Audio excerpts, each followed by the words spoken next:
There we go. All right. Hello, everyone. Happy Friday.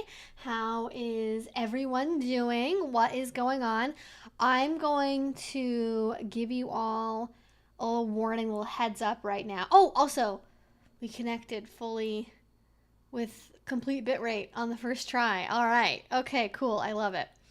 All righty. So, oh yes, I wanted to give you all a warning. I am very tired.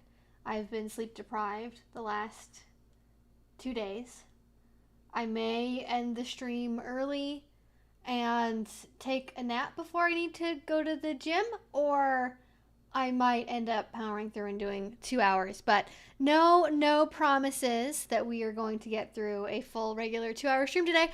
But I did want to be here for y'all, and I've been practicing doing like an everyday makeup look. I've yet to find a good pencil eyeliner that I can do like lower and like waterline with. If anyone has a good, lasts a really long time but still smudgeable pencil eyeliner recommendation, let me know what it is. You can't link to it. You have to put the name in. Like just type out the name, don't link to it. I can find it. So that's something y'all can do for me if you've been wondering. So yeah, okay. So because we don't necessarily have a ton of time, what's happening? We're doing a live stream. We are doing an 18 plus only Q&A live stream as we normally do every Friday here on youtube.com. More or less, obviously sometimes I'm traveling or I'm sick or it's a birthday or whatever, but most Fridays I'm here and we have a little Q&A for a couple hours. We sit back, relax, hang out.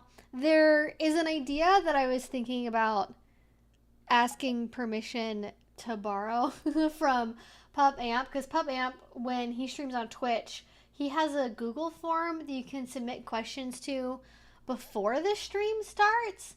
And I thought that might be a good thing to incorporate, although I almost always end up having way more questions than I can actually get to during a stream. So maybe that would make the problem worse, or maybe it wouldn't. I don't know. But if people would like that, because it's like, oh, I would love to be able to ask a question, but I work. It's in a bad time zone for me. Friday nights are my D&D party night. Oh, it's my dungeon night with my dom, whatever. Like, I get it. I want things to be more available. But I thought that might be like a fun thing to do. Good to see you. This is my first time making a live stream of yours. Well, you are so welcome, Orion. Thank you for being here.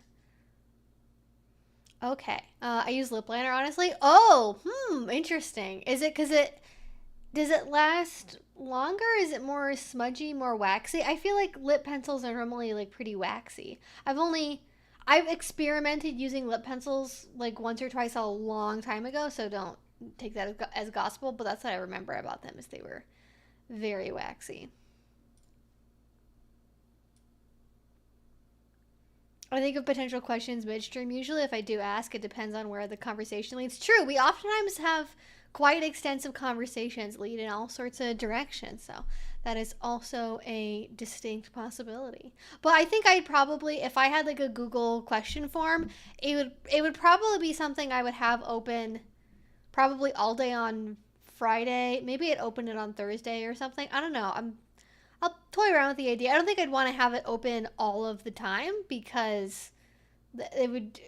I remember what it's like to have. I don't remember what it was called, but Tumblr, you could ask questions anonymously, and I had an inbox for that. And even though this was a long time ago, OG viewers will remember, pre-Tumblr nuking all adult content off of the site, I had a very extensive Tumblr. I don't remember if it got purged, if I deleted it. I think I backed everything up and downloaded everything, but that was like a computer ago. So I don't know if I still have that information, to be honest with you. It was a lot of data. But I had a Tumblr, and I had like a Q&A thing, and I had hundreds of questions in that inbox. I don't even think I'd broken like 6 figures worth of subscribers yet at that point in my career, to be honest with you. Like, I think I was like, so if that's what's gonna happen if I have a Q&A box open all the time, I could also make it Patreon only. That'd be another option. But I want people, I guess I could have it on Patreon, maybe have it be like a any tier perk. I don't know. I'll think about it. I'll think about it. There's definitely options there for sure. Hello. Okay, so I think I got like partway through. Also, sorry again. Tired, brain scrambled. I take my answers with. I always take my answers with a grain of salt, but today especially take them with like a little bit of a bigger grain of salt. So, I am doing a little Q&A. 18 plus only. If you're not at least 18, please don't be here because this is a conversation for adults with other adults. It's not that like you are incapable of knowing yourself as a minor or that you're not allowed to be curious about stuff, but just I'm not a professional. It's not really appropriate for me to interact with minors in this context. So, just don't be here. Just you come back when you're 18. We have that happen every once in a while. We get somebody who pops in and is like, finally, it's my 18th birthday. I'm so excited to be here. And we love that. I should actually make like a birthday emote. That would be fun. More ideas, more things to work on. So, yes, that's out on that. And then you just kind of ask about whatever you want. Doesn't have to be related to the title of the stream. It's just a general open kink Q&A. We can also answer questions about dating apps, polyamory, relationships, queer stuff, asexuality, pop culture, news, media, etc., whatever is on your mind. However, if you ask me about a movie, I probably haven't seen it. So I'm not going to be able to give you my hot take about what's the recent one that came out? The sport one, the tennis one? Challengers. I remember seeing something about that. Like, I remember seeing memes about something about a threesome in it? A triad type thing happening? I don't really know. But I remember, that's all I know about Challengers. I saw memes about it on Twitter. That's it. That's all I got. I remember your Tumblr. That's actually how I found the channel. Oh, wow. I do wonder over the years how many people have found me originally through Tumblr. But that makes sense. I'm sure at least a couple people did. I would answer questions on there quite a lot. If you do a Q&A form, can you do a G form as well, like a submission via, say, like Twitter? What's a G form? I feel like is that like the Instagram thing? For some reason I Google it, it just pops up with protective gear for like MLB. I think I know what you're talking. I think I know the kind of thing you're talking about, though. I think I've seen it before, unless I'm thinking of something totally different. Yes, it's based on the age of majority. Because people get confused sometimes and they think, oh, the age of consent is everything, and because I can like legally consent to sex as a 16-year-old in my state, that means it's okay for me to do BDSM with adults. And it's like, that's not how that works legally. Just in case, I don't know, maybe there's a minor listening and they're in that situation where like an adult in their 20s is telling them as a 16-year-old, it's fine if we have a BDSM relationship because of age of consent. Nope. Does not apply for kink as far as I understand, but yeah. Alrighty, so let's get into some questions. Oh, I will also say for the tireless stream, I did want to maybe talk a little bit about the video I just made on Alpha Dom. If people had questions about it or their thoughts they wanted to contribute, it's definitely want to make a bigger video like that because it's like 50 minutes. It's almost an hour long. I like having a little bit of a debrief and we can talk about it more. I also talked about it on my live stream for Patreon last night, and the rabbit hole for Alpha Dom goes deeper than I expected. Like this first video I made, I really focused on his content and like just him basically. But when I started to look for people talking about him on TikTok and like hashtags about him, I realized there's way more going on than I was not originally aware of. So I am tentatively, no promises, thinking about making a follow-up video where I address more of those issues, because I guess he's had a bunch of videos and like things he's done to other creators that he blocks people for talking about, that he's deleted videos about, and I feel like it's serious enough stuff to where it's worth making a follow-up video, because it goes beyond just somehow, I don't know how this is possible, it goes beyond what we saw in just the TikToks. So At least the ones that are currently viewable, but yeah. Oh, a Google form. Oh yes. So the Q&A form would be a Google form. That's the point of it. There's not unless there's a different way to do it. I was talking about doing a Google form. That would be like there's not I don't have a Tumblr anymore. I can't do Q&A stuff through Tumblr. I was just giving an example of like how maybe it would not be a smart idea to have it literally open 24/7 because that's how you quickly end up with like way more questions than you can ever possibly answer. Did Alpha Dom state what his experience is? Most of my friends who are Doms and Masters would laugh at his approach. I imagine that's probably true.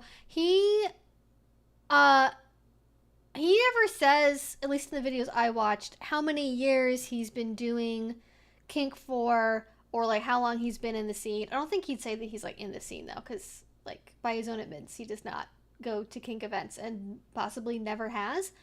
And I get the impression because we have the date of his divorce, which is like sort of in spring of 2018, I want to say.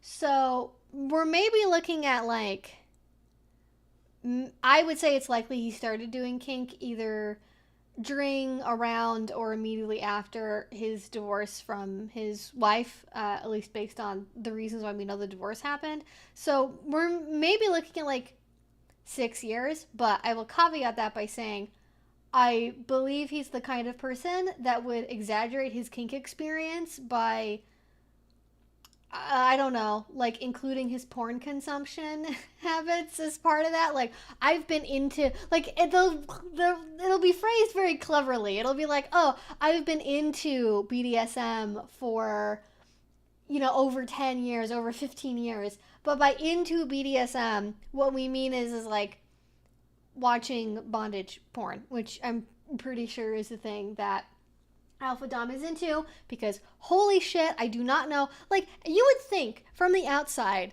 getting into kink, what kind of person is like the most likely to be a dangerous person in kink? Most people are going to be like, probably a sadist, because sadists like hurting people, and that seems kind of scary and weird. I mean, allegations do come out about people that are sadists. It does happen. But maybe it's also there's a little bit of a difference in like how people find partners, and there's less communication I think amongst like pure sadomasochists than there are people in bondage. But whatever, the bondage community in particular seems to attract good people. I like I'm a bondage person. I consider myself to be into bondage, like a bondage person, but there's a lot of people that are attracted to bondage, like sort of in the same way how like there's people who are attracted to enlist in the military because they're like, I want to serve my country, and I want to, they have some sort of idealistic view of like patriotism and nationalism and like the protecting and maybe living up to like family heritage or something. And then there's people who join the military because they like being able to use a gun and want to be scary. It's the same, like, you get people also do this for, like, MMA or, like, BJJ or whatever. You have people that join up because, like, they want to be the big, scary, tough guy. And they basically have, like, a fantasy in their heads of, like, getting to beat up a robber, or, like, take down a home intruder. And that's their motivation for doing it, and not, like, physical fitness and, like, mental toughness and well-being, He definitely gives me the sort of vibe of that similar category of people into bondage that are like they're into it, and like even they might even possibly learn a lot of good techniques and be highly skilled, but their underlying motivations for being into bondage are just like rotten to the core. And this is not me kink shaming necessarily. I just, is it kink shaming to be like, hey, some people maybe are drawn to this kink for reasons that could cause harm to others? Because I think if you're able to like identify that within yourself, you could work through it and become a better player. But when you're not consciously aware of that, you're gonna mess things up, Mm-hmm.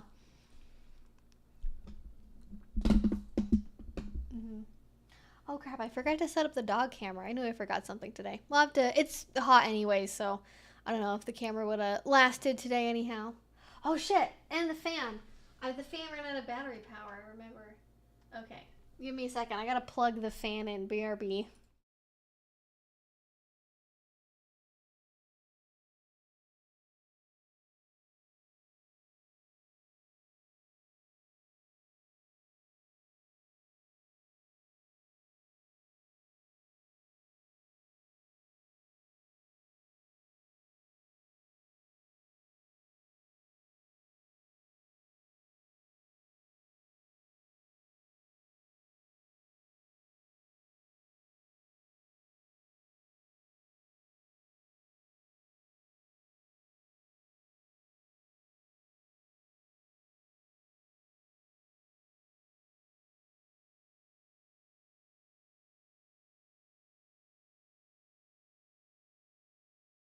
And we're back. Hi, everyone. How is everyone doing? Did you enjoy your extremely brief break? We'll be right back. Start spoiling Curb Your Enthusiasm. I actually was thinking the Eric Andre, we'll be right back sting. But that would actually be fun for, like, having somebody make, like, the Eric Andre, like, sting to play for, like, a BRB screen. That would be cute. I might have to think about that. Does he ever express how a dom serves his subs? I bet not. Absolutely not. No. That's like one of the points I talk about in the video is he does not ever talk about the benefits of DS outside of getting to do sex acts. Like, it's just like when you're a dom, you like get to be with all these women, and it's like, well, what's like, maybe he like, I don't want to shame anyone because I like a person's ability to introspect is not, I think it's something you can probably cultivate, but it's not necessarily something that everyone is born with. And like, this is why it's really hard for some people to describe why they're into the things that they're into. And I try not to be too judgy about it. Like, there was another content creator I'd like watched a video from, also on a Patreon stream, interestingly enough, not this past week, but the week before. And he had made a like bondage tips video or something, and I was watching it, and like he just kept describing like, oh, and it's fun because it's hot and it's hot and it's fun, and he kept just like describing it the same way over and over again. Like, he said it like 10 times in the video, which one is that happens when you don't script your videos or write out anything ahead of time. I get that, but also like some people can't, like they're just incapable of thinking deeper than that. Like, they're just like, oh, well, it's hot and I enjoy it because it's sexy, and that's kind of just like where it begins and ends, and like that's fine. But if you can't like emotionally put yourself into somebody else's shoes to be able to describe like, and here are other reasons why other people might like this thing, like, it just, one, it shows a lack of knowledge, it shows a lack of competency in emotions, and it also shows that this person like doesn't really know anything outside of a very limited experience, that it's just like a hot sexy thing, and not like, not that like kink has to be deeper than it being a sex thing, but if you're gonna bill yourself as like a super highfalutin educator, you might want to be able to speak to more than just like, it's hot and fun and hot and fun and fun and hot, you know? Hi, Lexi. Glad you're here. I don't know why I said that like so sing-songy, but I hope you appreciate it.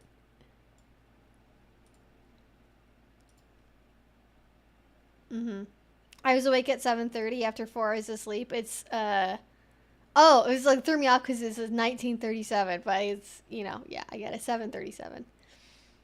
Well, I hope that you had a good nap. I am in desperate need of a nap as well. And some of us are overly introspective. Yes, there's a line between introspecting and like rumination and unnecessary levels of self-criticism. Yeah, I get that for sure.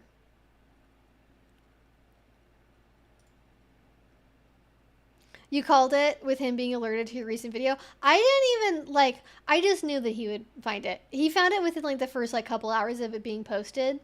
And he also found me, like, when I posted about it on Twitter, too. And that was, like, if you want to see a real fun interaction, if you want, if you're into emotional sadomasochism, I recommend checking my Twitter account.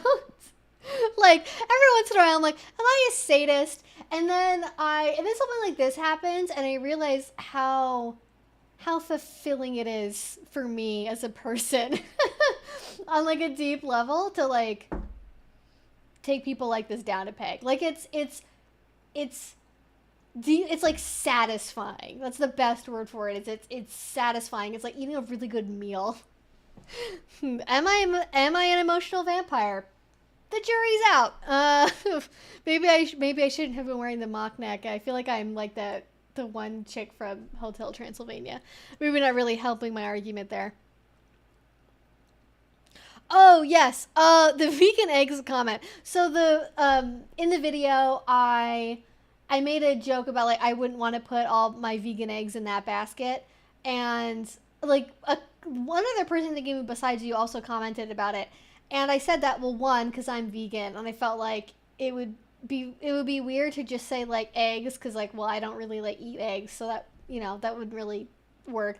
And I feel like maybe I should have said like chocolate eggs or something, because like vegan eggs, there are actually vegan egg replacements now. Like they look like, not like cracking them from an actual eggshell and like, you know, all of that, but like basically like pre-cooked eggs or scrambled eggs, like very closely to that you can put on burgers or eggs Benedict or in a stir fry, whatever you want, putting in you know, fried rice maybe. And those are pretty good if you want something that's more like a cooked egg. But for baking, there's tons of egg replacements. And that's, I never really liked eggs before I went vegan. Like the only way I would really eat eggs, especially as a separate thing, is a poached egg on an eggs Benedict or like an English muffin. Or maybe if I was really feeling it, like some scrambled eggs with cheese. Which, like, I kind of miss that because that's like a very easy high protein meal, and especially if you're adding other stuff to it, it's super easy, super easy high protein meal. But you know, it's not great. No, it's I'm okay. It's like even then, it's sort of like not really my favorite. I'm a yogurt girl. I'm from a yogurt family. I'm a yogurt girl. It is what it is. Well, that's exciting. I hope that getting your stream set up goes well. I thought vegan eggs could not break if they fell off the floor. Well, yeah, I guess they don't really, yeah. They wouldn't really break. They maybe bounce. They maybe bounce. That's probably it. What are they made out of? I'm not sure, actually. I've seen them served at restaurants, and there's a vegan grocery store here in Portland that sells them, but I've never actually looked at the ingredients list before because I haven't bought them because they're kind of expensive. The answer is probably, well, I don't actually even know. I don't know. I'm not sure what it would be. I feel like something gelatiny, if I had to guess. The makeup replenishment is real. I had that recently. I had to replace my sunscreen, mascara, eyeliner, and I'm pretty close to needing my eyebrow pencil again, too. It's definitely a restock season for sure.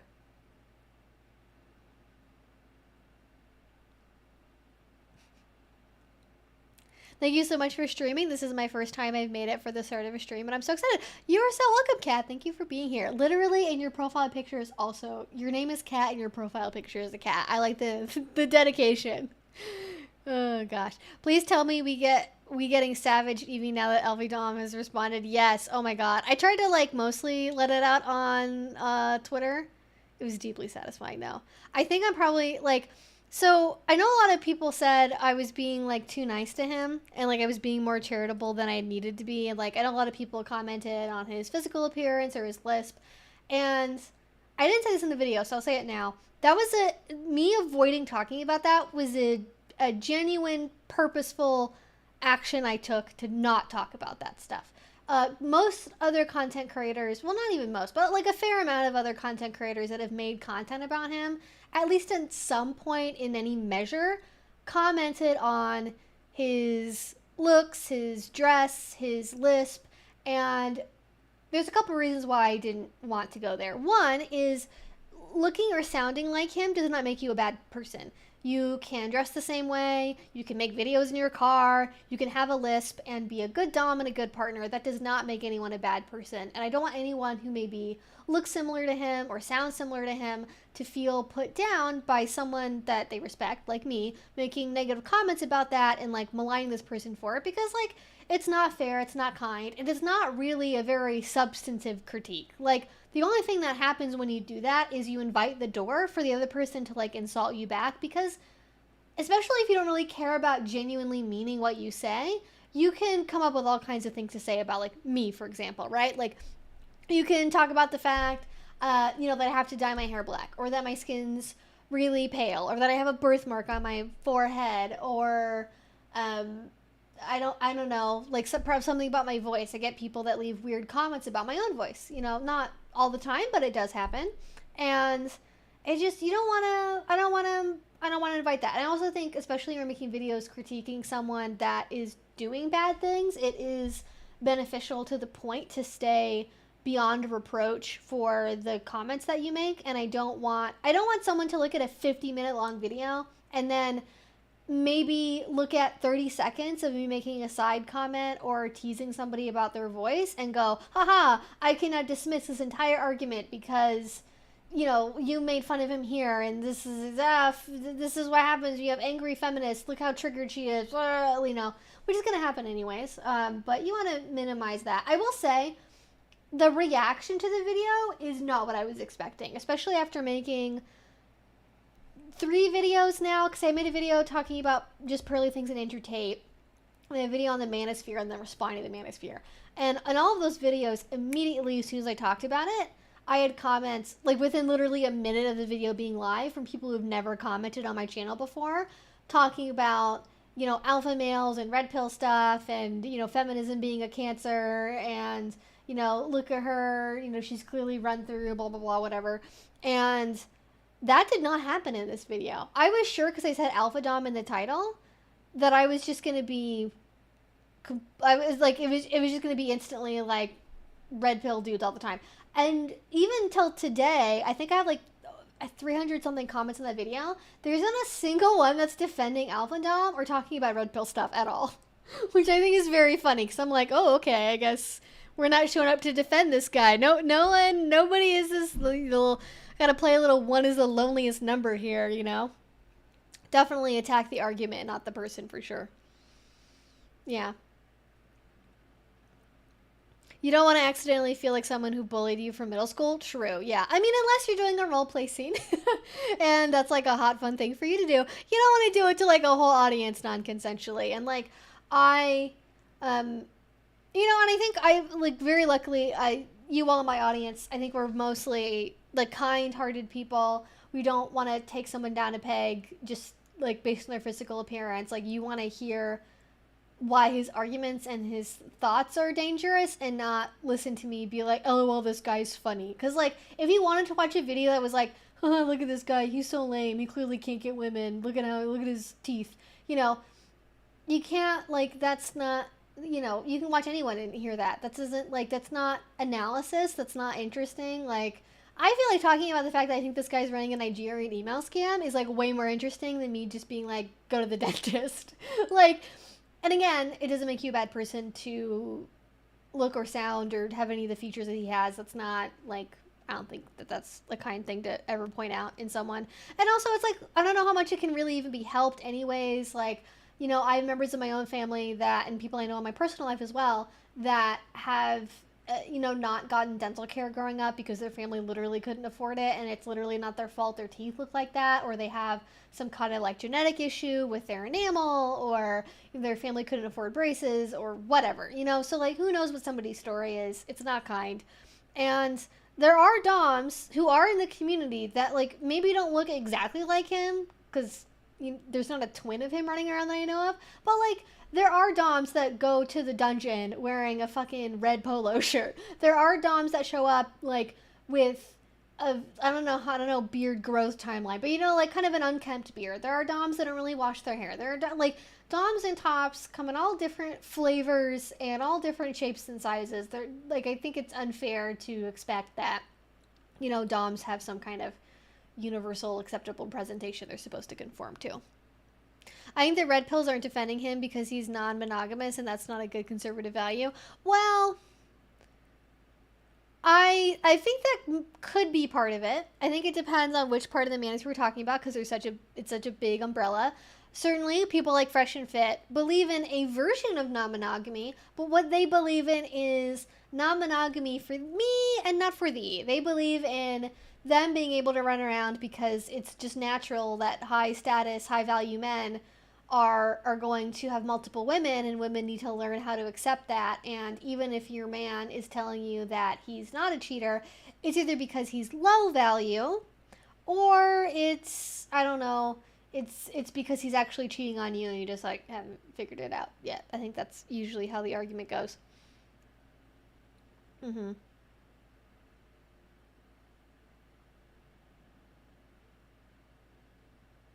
Just exactly what I expect from Tate Sims. It's also, yeah, that's it. So they kind of, like, they don't really believe in mutual non-monogamy. They believe in, like, one-sided open relationships, which is not generally what most people would consider to be polyamory in the proper sense of the word.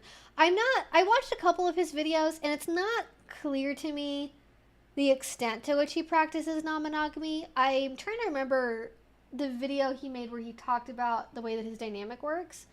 I think he kind of made it sound like, oh, I like my other girls like could be with other men. Like, I think if you're if you're in the alpha dom fantasy, fantasy system of how relationships work, I think if you're like in the top tier of girl, you're like a S tier girl, I think they're expected to have monogamy to him.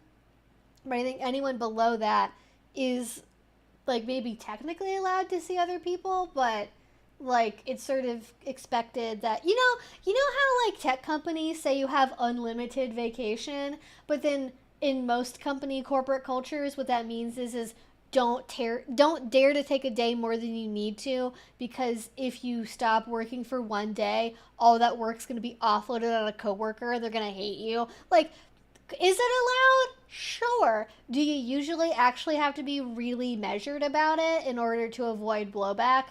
Also, yeah.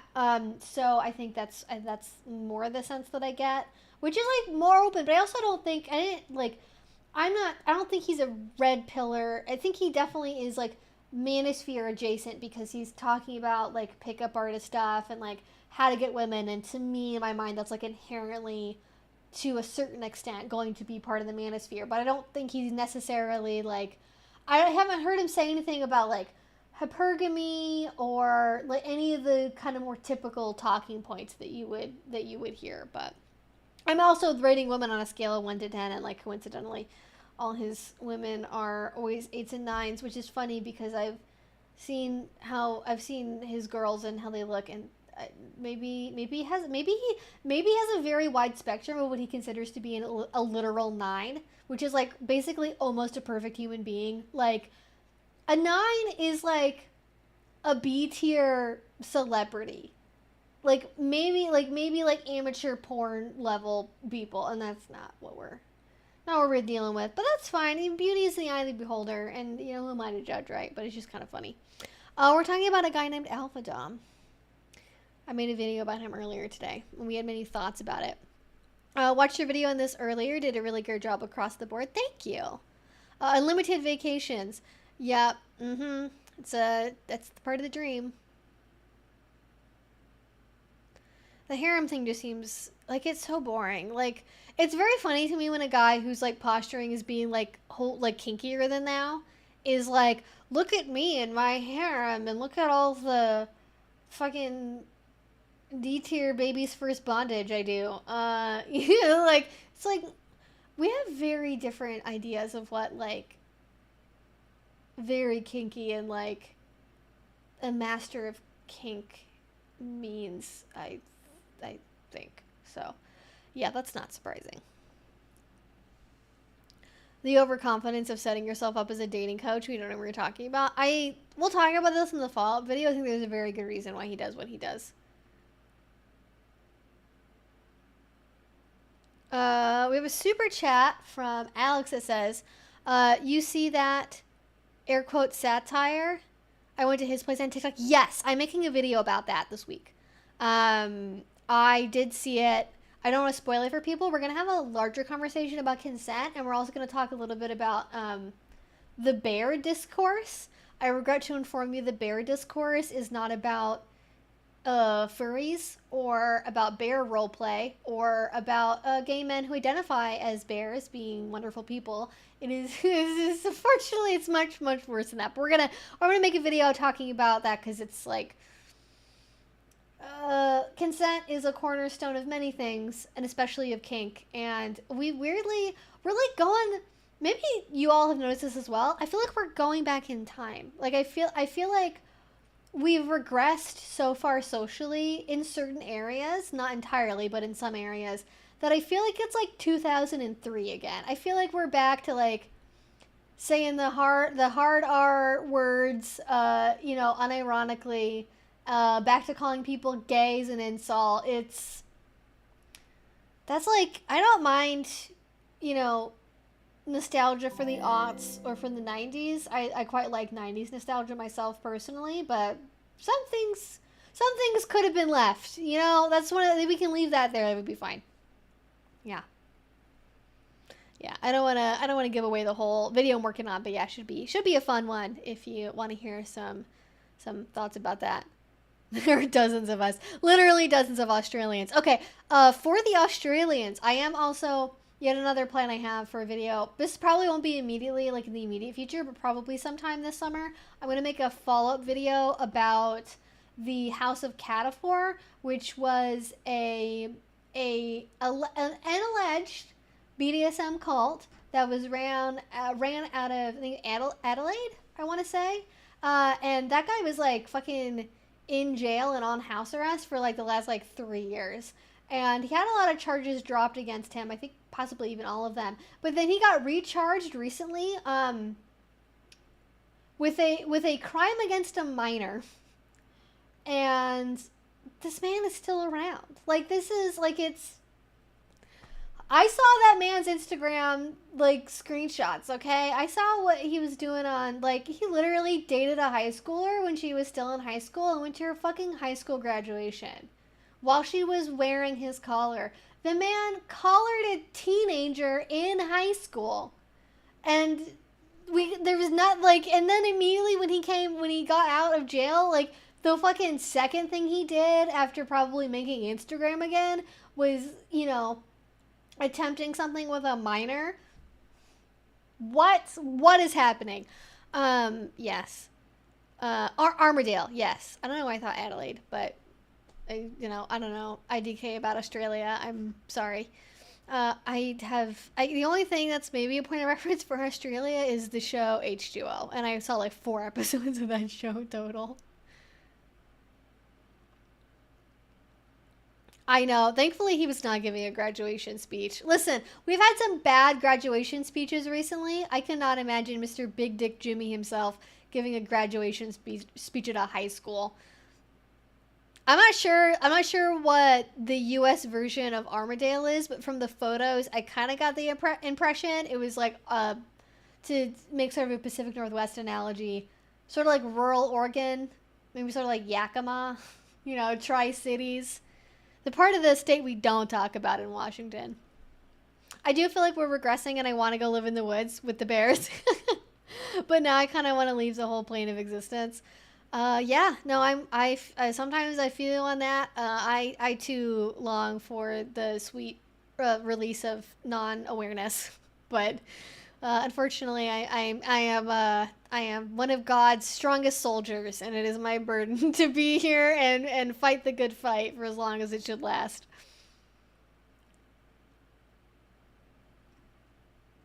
It is quite a point of reference.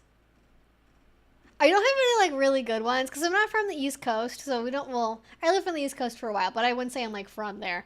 I don't really have any, cute little Pennsyltucky jokes, I don't have any cute little, like, upstate New York jokes or Pittsburgh jokes I can just toss around. That's all I got is the rural part of, like, Eastern Washington and Oregon. That's all. And, like, Idaho, that's it. That's all I got. And, like, Florida. I do got some Florida jokes. But the Florida jokes that I know do not make sense as an analog to that, so we're not going with it. Oh, thank you, Francesca. I'm Italian, so I can never be around for live streams, but I wanted to say thank you for your amazing content. You've taught me so much. You're so welcome, Francesca. Thanks for stopping by, and sleep well. I'm scared of American sugar cereals. That's, I don't know what the point of reference for that is, but that's fair. I'm also scared of, like, Lucky Charms.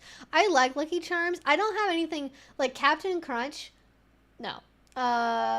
Lucky Charms is, like, kind of borderline. I really do like Fruity Pebbles, though. That's top S tier cereal.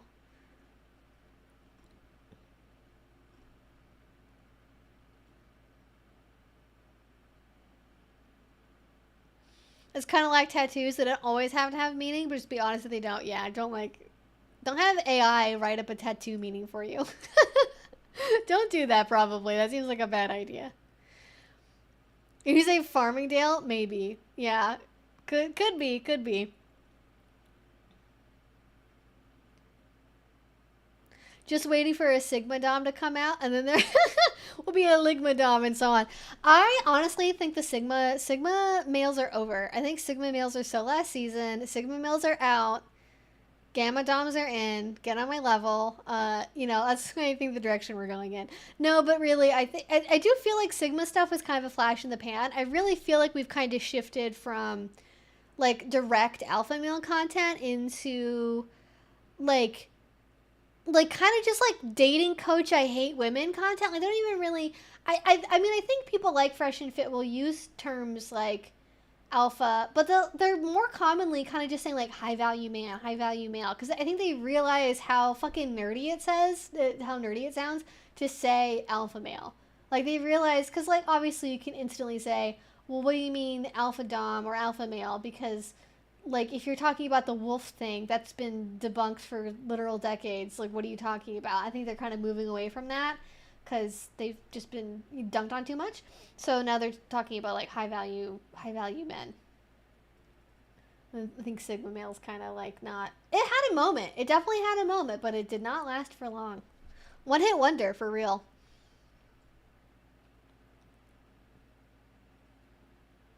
Though honestly, choose food over the stream every time. If you're hungry, if you're thirsty, go get some water. Listen here, I got my little lemonade, very, very diluted lemonade action happening here.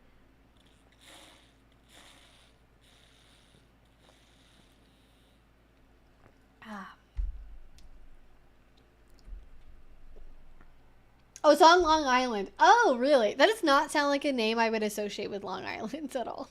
I'll take your word for it, though. Could be that.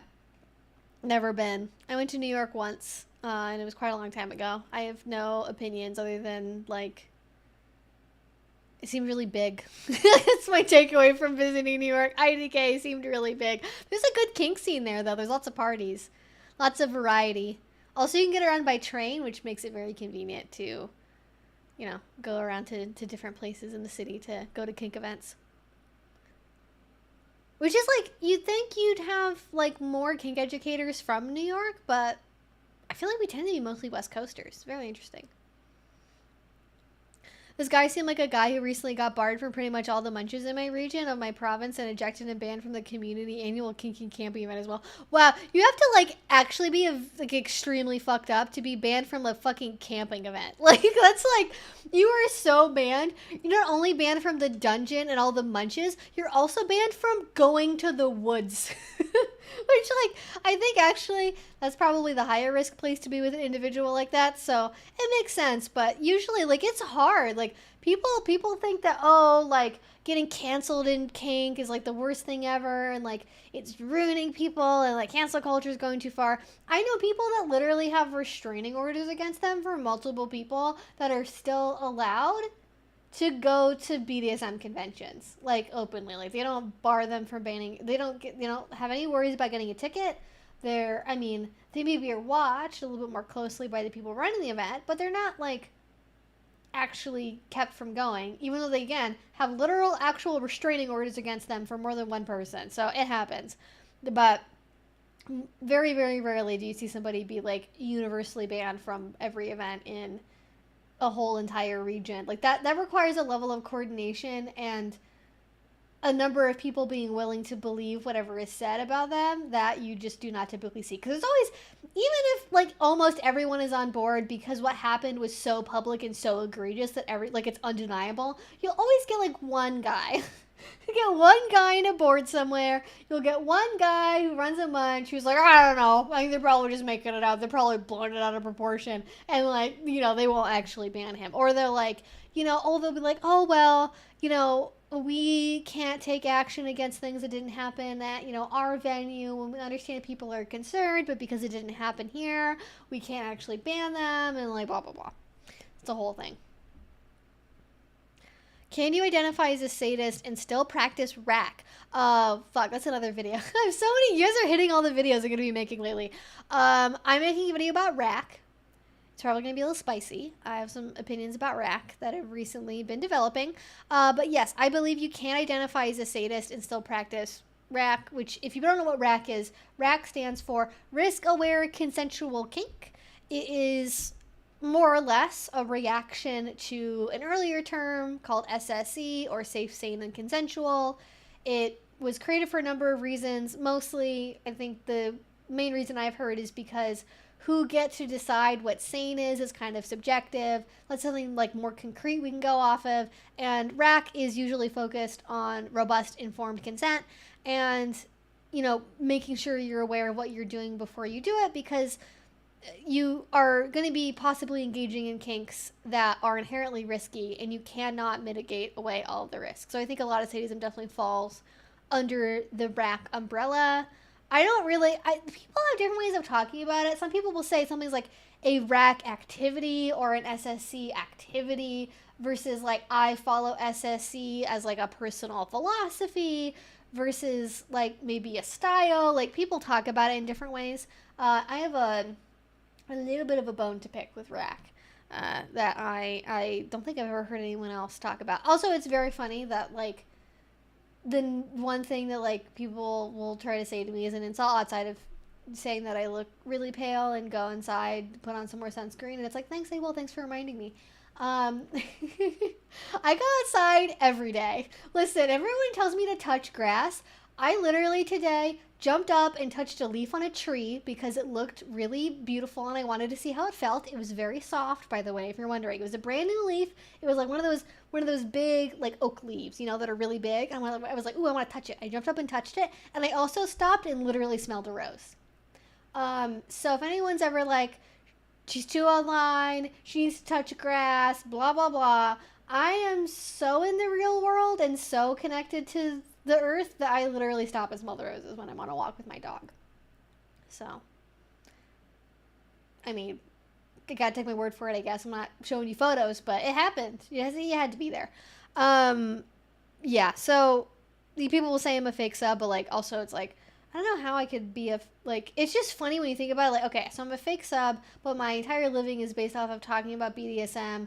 And also I'm so aware of inter-community conversations about extremely niche topics that I'm aware of like critique about the philosophical systems that have been around for decades as like guideposts for kink engagement. And I also know about like memes for weird bondage guys. Like it's like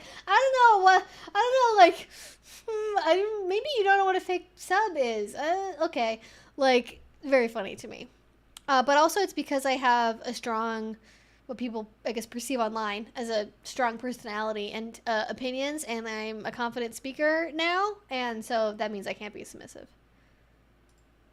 Very funny.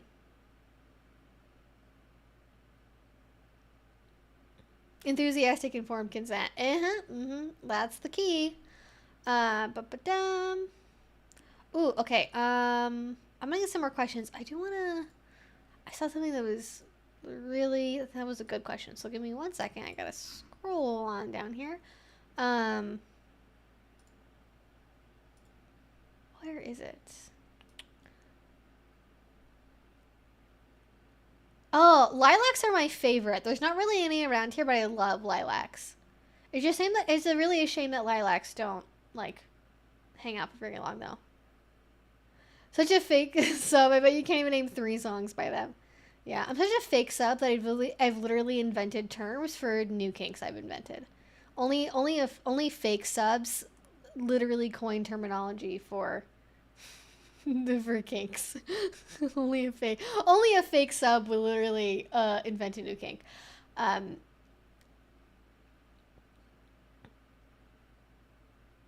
Hi Evie, I'm the D in ADS where the sub is a switch. Okay, cool. I'm curious about trying a Primal / CNC scene. Ooh, that's like, we got a lot going on there. As a bottom, okay, so you're the D, but you want a bottom for that scene. But she has no experience or knowledge about it. That's okay. She's always talking about being open to taught me, and I think that's sweet. But how can I communicate with her about not being comfortable with it sounding invalidating? Ooh, okay, there's a lot happening here. Okay, so one, very interesting. I think that it makes sense that you want to like explore things potentially with his partner because they're a switch, and she's talking about being open to topping, but then also she's saying maybe she's not comfortable with certain things, and then that sounds invalidating and like that's causing some feelings. I think specifically like maybe you're talking about it in a more general way so far with her, but from what I guess, yes, you said she, so it's a her. With Primal Play and CNC, these are very difficult to navigate kinks. And I think especially if she doesn't necessarily have a lot of experience at all topping, I would feel very nervous topping a Primal CNC scene with my dominant partner out of nowhere. Like, that would be very nerve-wracking because I'd be worried about hurting them. I'd be worried about damaging our DS relationship. I'd be worried about, if I actually had the skills to be able to do it, if, like, I'd be able to impress my partner with my headspace and like the scene I'm able to create. Like, I think that's a high bar to start from. And maybe for you, because you're dominant, that's like the kind of scene that you'd be willing to bottom for, and you're not able to get into a bottom headspace for anything else except for that, which is also valid. So I think it's sort of important. It's important to acknowledge, like, one, like, self-validation for yourself about like that feeling invalidating, because like I can see how that would be invalidating for you. And also, like, it's valid for them, too, to not feel comfortable engaging in certain kinks. So it goes both ways there. I would definitely try to look for compromises you can make of, like, well, what can we do that would get, like, close to that you, like, would feel comfortable with? Or maybe if they're willing to have a conversation with you about it, okay, I hear you understand that you're uncomfortable, and I'm not trying to talk you into it, but I am curious where you think that feeling is coming from. If you can tell me more about what's making you uncomfortable, I want to know so I can support you as my partner. And then they can maybe tell you it's about their lack of experience or your DS relationship, or maybe not feeling that way towards you, but you feeling that way towards them. Like, just try to figure out what's going on there. And it could just be as simple as, like, I don't really have experience doing that. I don't really feel ready.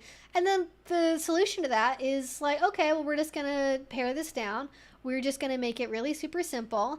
And we're going to, just do a biting scene or like hair pulling, something where maybe we're not doing a full on like takedown and capture, super elaborate running through the woods type situation. But you can start very simply. And I actually think I have, this Primal Play is like one of my very deep personal passions. Like, that's like my main kink is Primal Play. And I kind of love and hate that it's getting more popular. I think the way that people oftentimes talk about it, it kind of gets treated as like a fancier way of talking about breath control, which is like not my thing. But I do think it can be very fun to explore. And I think you can definitely incorporate it in a more like sensory way with the right mentality and the right energy with your partner. Like, you could do a Primal Play scene laying down on a massage table and like wearing metal claws, having some nature sounds playing, doing like them biting all over your body, biting the back of your neck, growling. Like, you can make a Primal Play scene where you're like squirming and being animalistic, but it's like much more controlled and like much more like a sensation play scene with other flavor on top of it versus something that's like super elaborate, a little bit more high risk. Mm-hmm.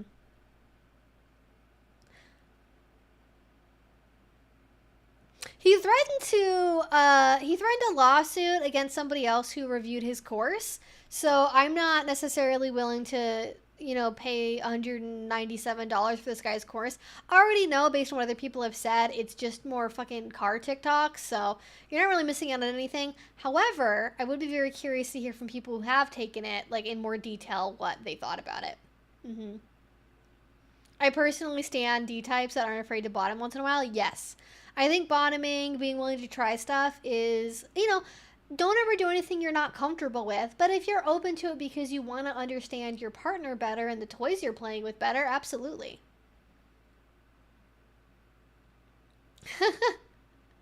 Well, I appreciate you all trying. I guess I'm not surprised that maybe that we got some additional attention today. What can I do to get my wife's boyfriend to let me use his Switch again? You mean like a Nintendo Switch? I feel like that's like an adult use your words problem. I feel like if you want to have a turn on the game device, you got to speak up. Oh my gosh, thank you. So many ideas. Yes, you're so welcome. I hope that works out for you. I like, you could also, you don't have a massage table, you can do it like on a dining room chair, do some like simple bondage, blindfold. You can still do the same things with like biting, claws. Also stuff with like breath, licking, food play stuff lends itself really well, especially if you're like, I wouldn't do this, but you know, you can go to the, well, actually, I should look into this more. I'm not sure about like actual animal blood. Like, is that, do you ever have to worry about pathogens with that? Like, if you go to the butcher and say, hey, do you have any blood we can buy? I promise I'm not a vampire. Is that like, are you supposed to cook that or boil that? Like, what do you like? Does it like get gelatinized? I don't know. I have questions, but I feel like you could play around with that idea of like playing with, um, like I like raspberries and pomegranates and stuff. I think are really like a good thing to use because it doesn't. They can stain, but not the way that like, you know, dyed corn syrup or like fake blood will. But it kind of gives a little bit of that kind of zhuzh to it, you know. I also find incense to be really good for. I think of Primal play as like a sensory experience. So it's, for me, it's all about incorporating as many different senses into what I'm doing as possible. So it's thinking about how it's gonna, which is I think true for a lot of scenes. I'm a very like sensory focused person when I do scenes, which I feel like sounds obvious, but like some people are very psychological. Some people are very much about just like the role play or creating a picture in their head or like getting to live out a certain fantasy. And for me, it's about like the whole body experience of it. And that includes like, what am I going to smell? What am I going to taste? What am I going to hear? Like, all of that stuff all the way down. And if something in that is off, it can change the vibe of the scene like pretty dramatically. So definitely think about different ways you'd incorporate all the different senses, what they're seeing or not seeing, what they're smelling or not smelling, sensory deprivation tools if we're going to be using that. Um, yeah, and then hopefully most of those things are like, smearing raspberries on your partner and then licking it off in a primal way on like their neck while they're growling at you and maybe whispering in your ear about how they, I don't know, want to rip your throat out. Like, that doesn't really require a high level of skill. Psychologically, it can be very intense to play with that, but that's, so I think it's a lower barrier than like doing a takedown and capture in the woods scene.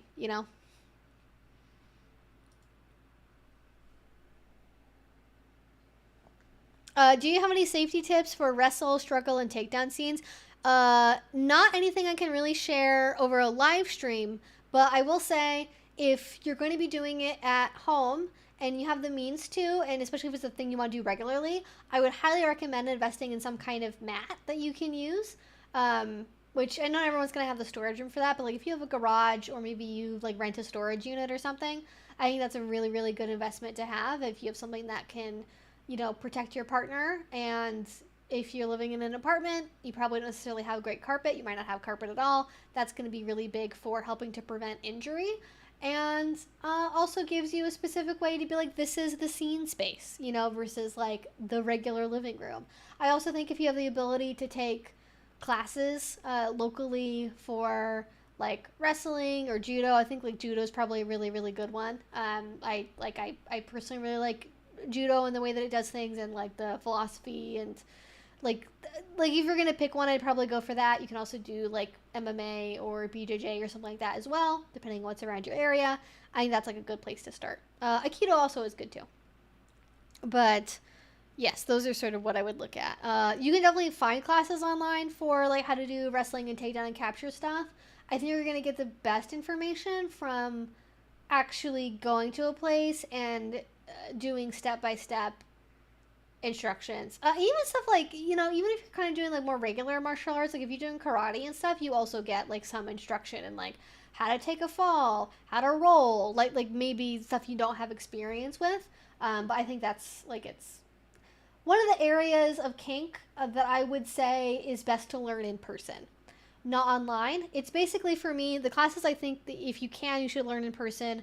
Be like wrestling, rough body play, takedown and capture, Anything with suspension bondage, especially because by that level, you should probably have other people checking your work and making sure you know what you're doing. Like, imagine if the entire time you were learning math, the only way that you got to check your own work was by checking your own work. Like, you didn't have answers in the back of the book. You didn't have, a teacher's guide. You didn't have feedback from a tutor or anyone. You just had to be like, I'm pretty sure I'm getting the answer right on this one. I think I probably figured out Calc 2. But you might not actually know what the fuck you're doing. So it's good to have in-person instruction for that. And anything with breath control as well, I think is a really good idea to learn in person if you're going to be doing it. But especially with recent developments, I recommend not engaging in that. Oh, blood sausage. Yeah. We have black pudding. Oh, I didn't realize it was oats, barley, and pig's blood. I never knew what the ingredients for black pudding. Do people make it at home? Do people like fucking boil pig's blood with oats? Like, here's bread. Like, I know people often, that's a very divisive part of a full English breakfast, but some people, I think, really, really like it.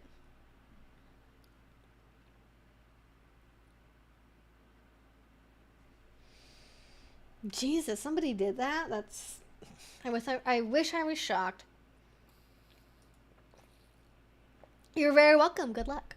Okay, more questions. That was like a two-part one, and I wanted to make sure to get to that one. Let's go back to earlier, and it's satisfying. EV 2024. Yeah, I have a little bit of a sadism in you. I don't even have a little bit. I have a lot. I have a lot of sadism in me. I don't know. It's like I'm a submissive and I'm a sadist. I do not describe myself as a switch. I'm both things simultaneously. But I have to be careful about the sadist side is like not necessarily something I like engage in super regularly, but that's for me to know and y'all to find out, I guess. My best experience with bondage was watching a movie with Miss while wearing a straight jacket and being bog-eyed. Yes, oh my gosh, I so agree. The bondage can be so different depending on how you do it. I do love a little, like, casual movie night bondage. Like, you're on the floor, you got a little ball gag in, maybe you got a blindfold in or something. Your partner plops you on the floor, on the rug in front of them, and they're on the couch. And, maybe they idly play with your hair. Maybe they put, their feet on your shoulders, or they have you be a stool for a little bit. And you just get to sit and enjoy and, like, watching stuff. That's definitely, like, for me, that's definitely, like, bliss out, I'm like, the what is time? Like, type stuff. I'm very big into that for sure. And it's also so simple. Like, I think people go, like, okay, I did the bondage. Like, now what do I do? And it's like, that is the experience. And, like, bondage is definitely a very different, like, scene for the top than, sadomasochism is. Because, like, basically, when you're doing most pain activities, like, the top is continually doing something to cause the pain for the whole scene. Whereas bondage, it tends to be a lot of prep work. And then it's like, ta-da! And it's like, what do you do after you get to the ta-da? And, like, that's when you get into, like, fun, you get both the scene and the aftercare together for the low price of however much time you want to spend doing it. British food, not even once. Yeah, I like scones, though. Also, as you might be able to tell, I am of extremely British heritage. I think one of my family members did a DNA test, and it's basically like, I think it was like fucking probably like 60% English, 30%. I don't actually know how they divided it, but it was definitely like Ireland, England, Scotland was 90% put together, and then like 10% Dutch, which is like big, like such a big difference. That's, I can't, I can't answer for that. I'm sorry we stole everybody's spices. We should have just stayed in our lane, honestly, there. We should have just stayed in our lane. Any collabs coming up? Yes, actually. Funny you ask. I am actually, there's going to be a video that I put out with Pub Amp this weekend, I want to say. I know we had a set day, but I don't remember. I want to say it might be next. Might just be next Friday, actually. It might not be that immediate, but very soon with Pup Amp. And then I also did a video talking about um, like consent models and negotiation and aftercare in kink, and like how to apply that to roleplay games with a channel that talks about roleplay games and things that tabletop role players can learn from the kink community, which I think it was a really good conversation, and I'm looking forward to see how that one turns out.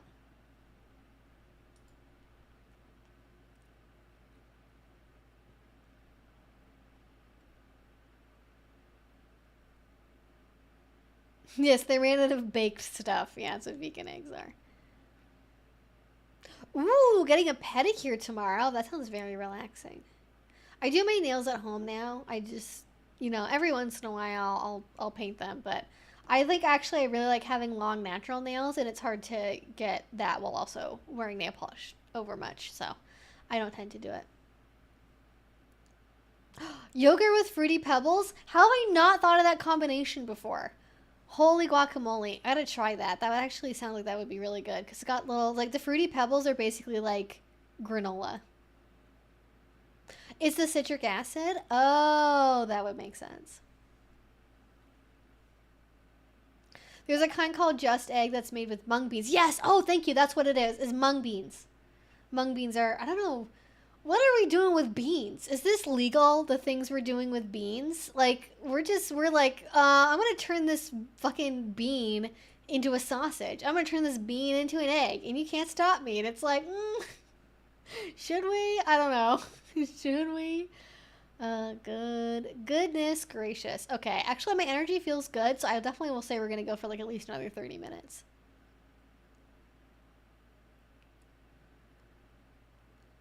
Van Valkenburgs? That's like such a big name. I knew someone with a very similar name to that in college, actually. That's very funny. I don't know if they were Dutch, though. I feel like they were from that area. Yes, and from What's a Safe Word, yes. How susceptible would the average sub or dom with no experience buy what the so-called alpha dom was selling? Honestly, I don't think that much. I think that there is, like, even if you removed the kink stuff, like, and you were just, like, looking at him and how he presents information, I think most people are going to pick up on some kind of red flags. Like, the fake laughter, or how he focuses on, like, the haters, or, like, just, like, there's, I think his physical presentation and the how he talks about stuff is off-putting enough to where the vast majority of people are going to be like, this seems wrong or weird, or like, I don't like what he's saying and I'm not going to listen to him. So I think I would say probably above 90% of people are going to be able to clock that, like, even with no experience, this is like not what it's about. Because, like, he doesn't even really, like, he doesn't talk about, like, how to do a kink relationship. He does not give advice on, like, the meat and potatoes of what a DS relationship is like day to day, or like what it means to collar someone, because he's collared like half a dozen.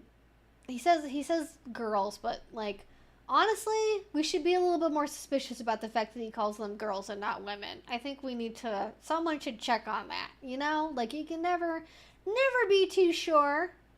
No, it just never hurts to be careful. Just gonna put that out there.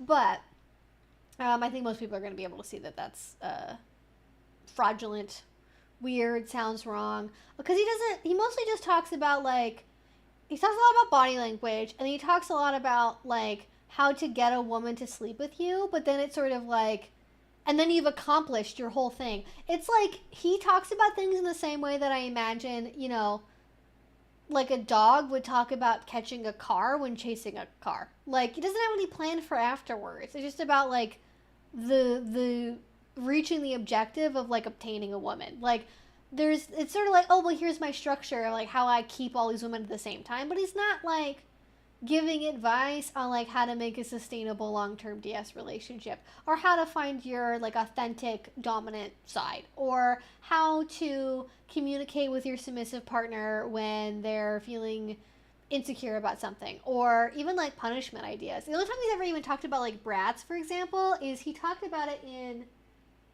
a vanilla capacity. He talked about it like I don't even know how to like it was like women that brat, but I was like, oh, like in a kink way. He did not mean it in a kink way. It was not we were not on the level. Cutest dog name I ever heard was Ruckus. That's adorable. I think that my favorite dog name I've ever heard is, I really like Moose. That was like probably the first dog name I heard that I was like, that's so adorable. I love it. I also like Gidget and Gizmo. I like giving little dogs names that make them sound like they're real, like they're just jumping off the walls. I like that.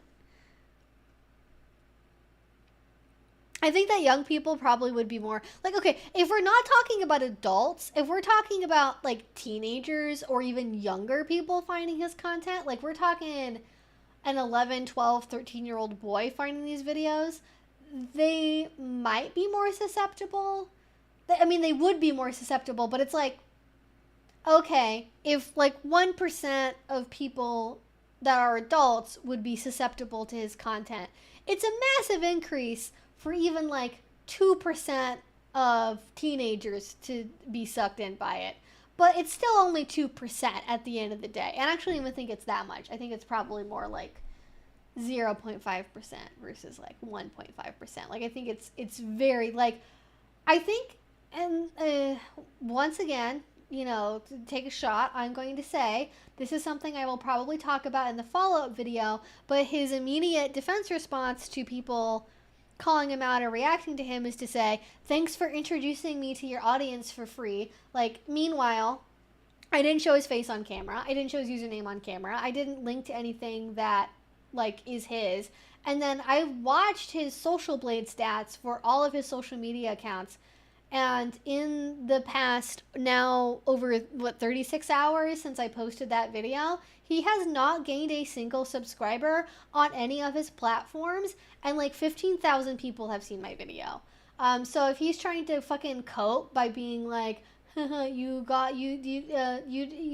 introduced me to your audience, thanks for the free advertisement. Literally no one's agreeing with him. No one's following him. No one is engaging with him. Like, he hasn't found, like, if he's found followers for me, I highly doubt that he would be able to like accurately point them out, and it might honestly just be people that are following him because they want to keep up with the fucking chaos that is, you know, his TikToks. Not even genuinely watching them, but just to be like, I want to know what's happening here. I got to keep up with this.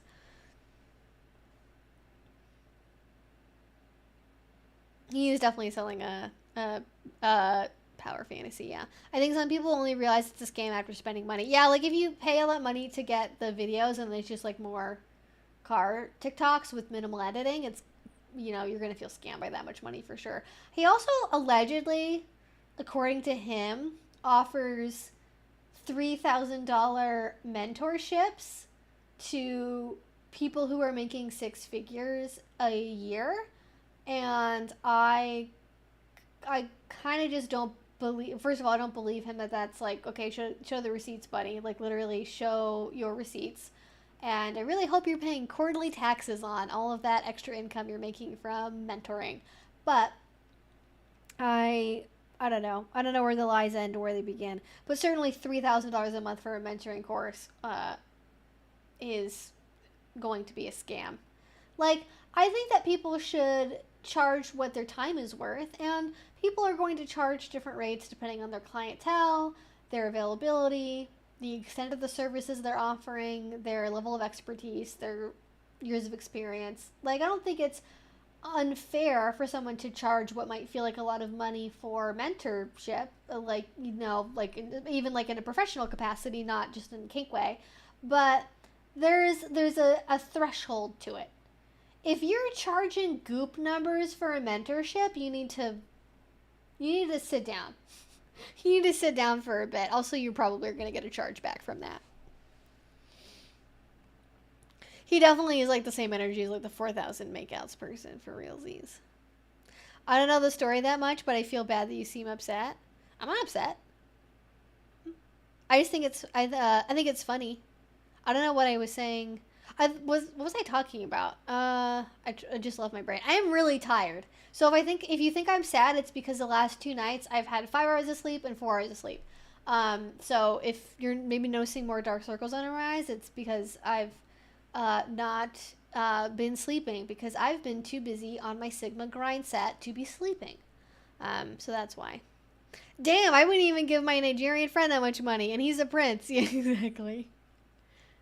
Exactly. Where is his testimonials? I want names. Yeah, his only testimonials are like screenshots of text messages that he's like specifically like you can see in the screenshots him like asking women like they're not organic, like they're not, this is not like, ooh, this is like a representative example of our organic, fun natural play. It's like, it's basically like, if you want to continue you must perform doing this thing for me, and then they're like, okay, and then they like give him the exact answer he's looking for. It's not like he doesn't have women that are out of nowhere impromptu being like, master, I worship the ground you walk on, I love you so much, like paragraphs of it. It's happening because he's specifically asking for it, and then like dangling a carrot out to be able to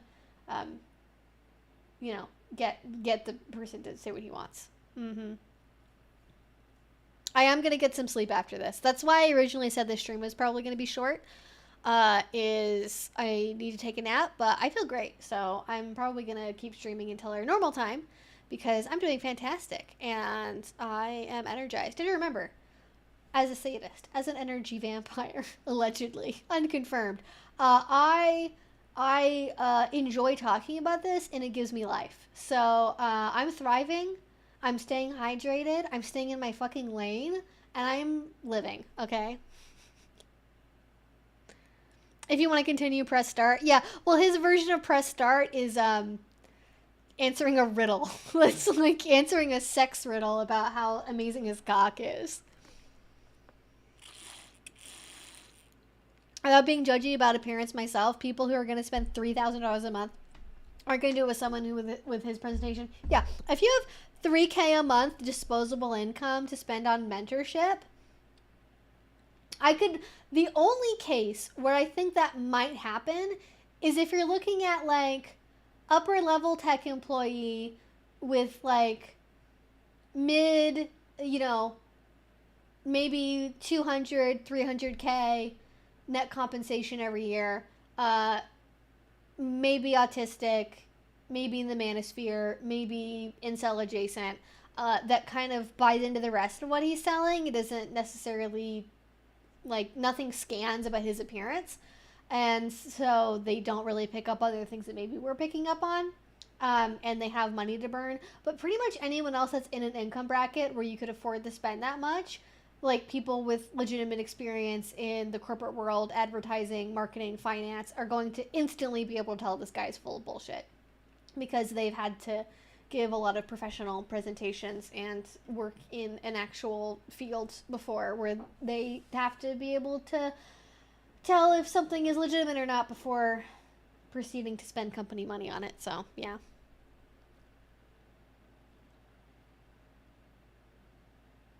His certification is Trust Me Bro. Exactly. He went to Trust Me Bro University. I don't often think that we need to have some kind of certification system for kink.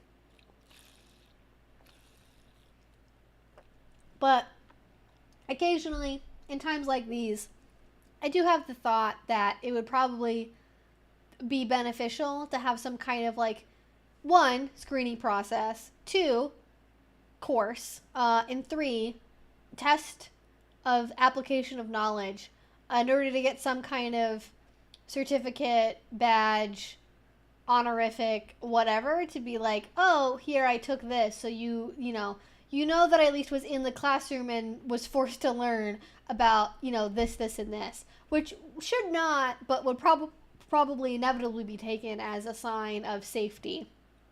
So it would probably be very quickly abused by people that do not deserve that kind of, I don't know, social status symbol. Okay, I do not need to do hiccups right now.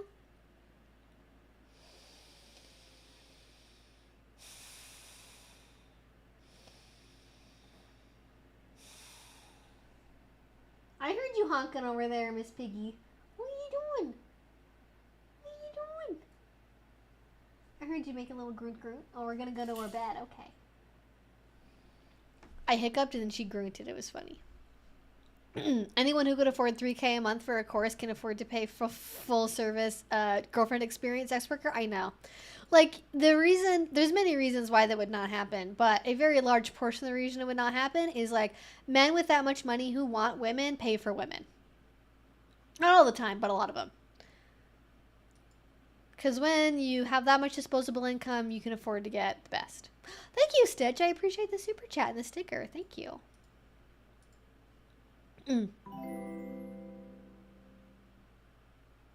Anyone? Oh, there we go. I just read that one.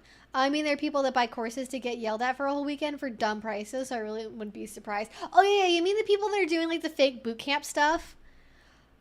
I mean, at least that promises, like, I think that's different if it's a physical experience that's like, once you do this, you're going to be a real man. Because there's, like, a degree of social acumen you obtain within that social circle by doing that thing. And I think that's a big component of why it works and why it's profitable and why people do it is because it's like they've put a lot of work into marketing it. And even if it's a shitty product, it's still like a high quality bullshit product that has good marketing and quality behind it. No more hiccups. I fixed them. I've conquered hiccups. I've dominated the hiccups out of my body with diaphragmatic breathing. Oh, Lord. All right, let's get to some more questions. Yeah, picking on a speech impediment is ableism, true. His looks are fine. It's his personality and character that are the problem. I mean, I wouldn't say that he's, like, even above average attractiveness, but it's sort of immaterial.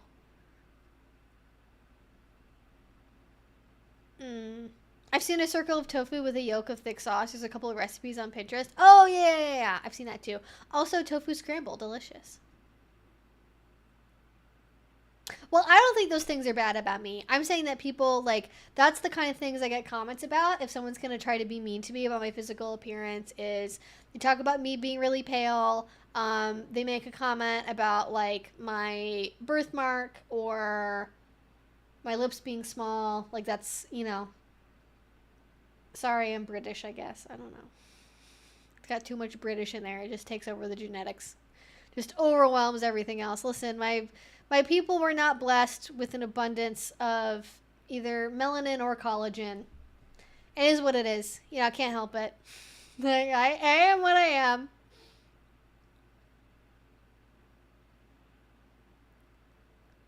Oh, Francesca's. Yes. Okay, I've been to that store before. I know what you're talking about. Oh, it's also the name of your cat. That's cute. Thank you for your videos. I'm new to BDSM. My wife was also into the scene before she met me, but I am new and I find your videos very helpful, so thank you for that. You're so welcome, Parnimus. Thanks for stopping by. And it's very exciting to explore that with your wife. Feminism's not a cancer, depending on what you believe it means. Yeah, it's very silly to be like, feminism is destroying society. Like, are we sure that's the main culprit here? Citation needed for sure, if you're going to make that claim. Yeah, it's very funny when people try to insult me about, like, relationships they've assumed that I've had.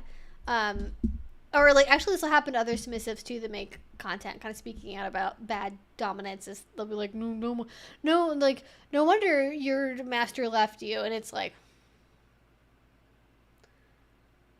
I have no idea what happens at all. So don't even start, to be honest. And is it annoying when people ask questions about, like, collars? Sure. But, like, I also have a whole video where I've explained why I don't wear publicly visible symbols of commitment in my videos or online, because I like having privacy and I don't like public speculation about my relationships, and I don't want to be obligated to explain anything about my relationships to the public. And also, people were fucking weird about my collar when I actually wore one that was like visible and like on 24/7.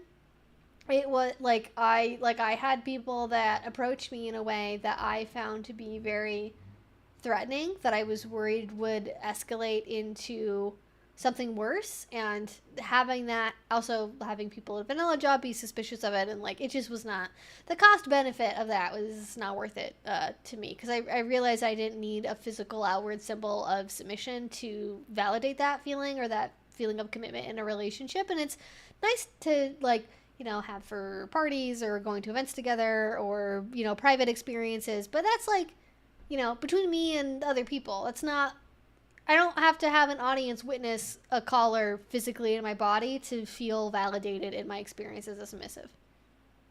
And to be, exhibitionism and voyeurism are valid, but you don't like, I don't get anything extra out of the public speculating about my relationship because of symbols they see or do not see.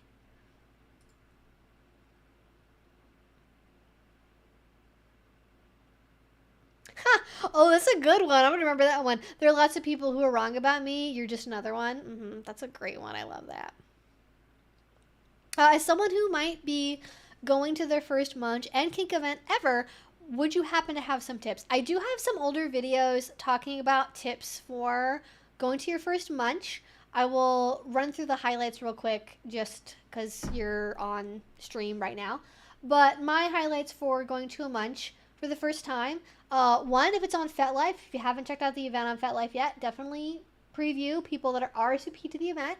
If you can see who's running the event, check out their profile as well. Just, you want to get a sense of who's going, their age ranges, their interest level, because different munches definitely attract different groups of people. And if you're, a 20-year-old college student, you might not want to go to the munch that has only like 45-year-olds in MS relationships. Like, that might not be the right vibe for you. So evaluate kind of who else is going, see if there's any big red flags.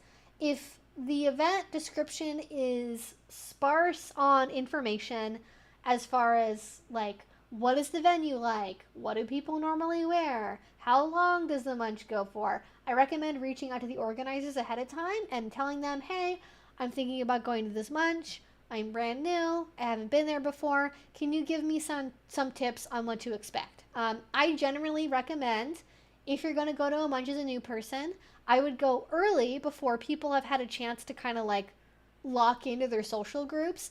The longer the munch goes on for and more people trickle in, you're going to have more people that kind of get locked into conversations with existing partners, existing friends. It's going to be harder to break into those conversations when they've already been happening for like an hour versus, when people are just kind of getting settled, ordering drinks, etc. So certainly keep that in mind. I also recommend wearing something that shows your personality or your interests. So if you have like a t-shirt from a fandom you're really into, or maybe like stickers on your water bottle, like have a conversation starter, especially with new people that, you're not known by anybody yet.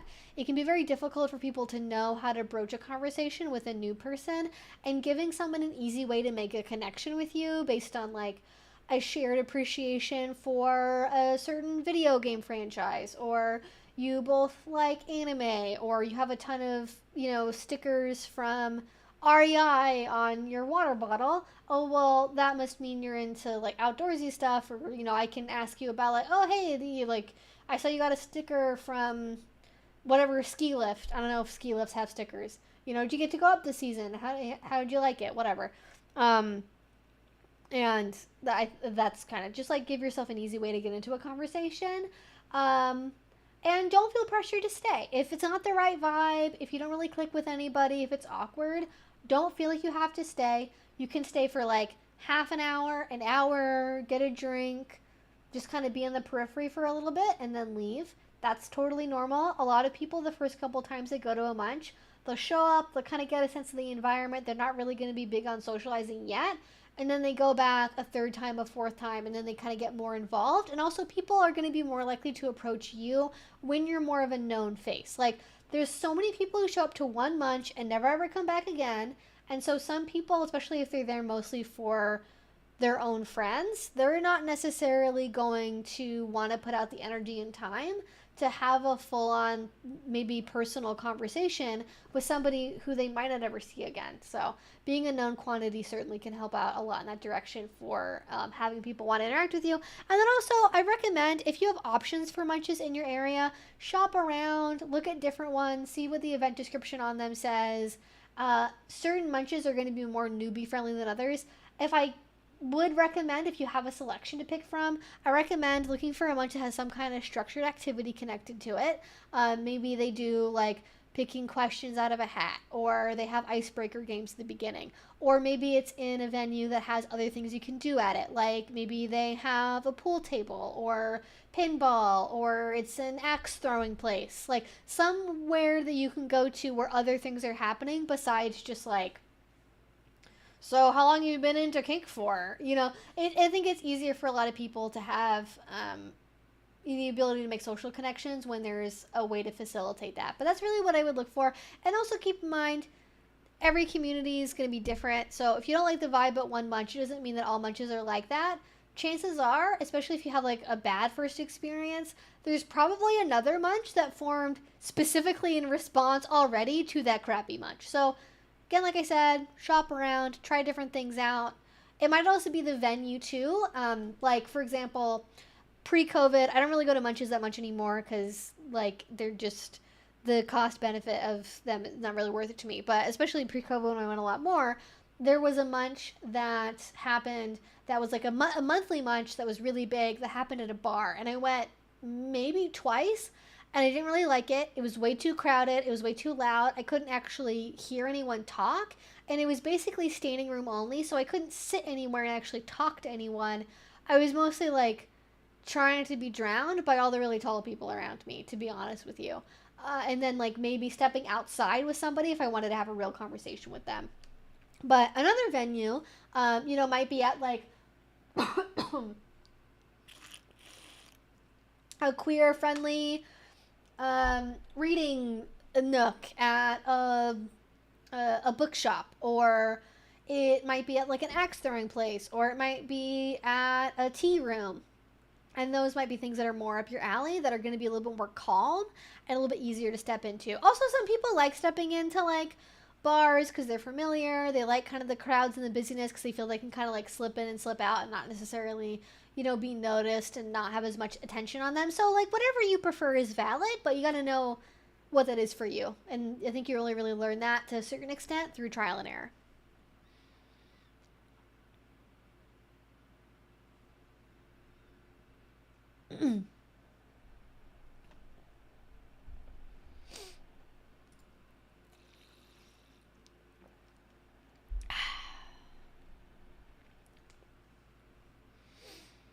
I'm also starting my kink journey with marathoning Evie's videos and reading kink books like the book titled Playing Well with Others.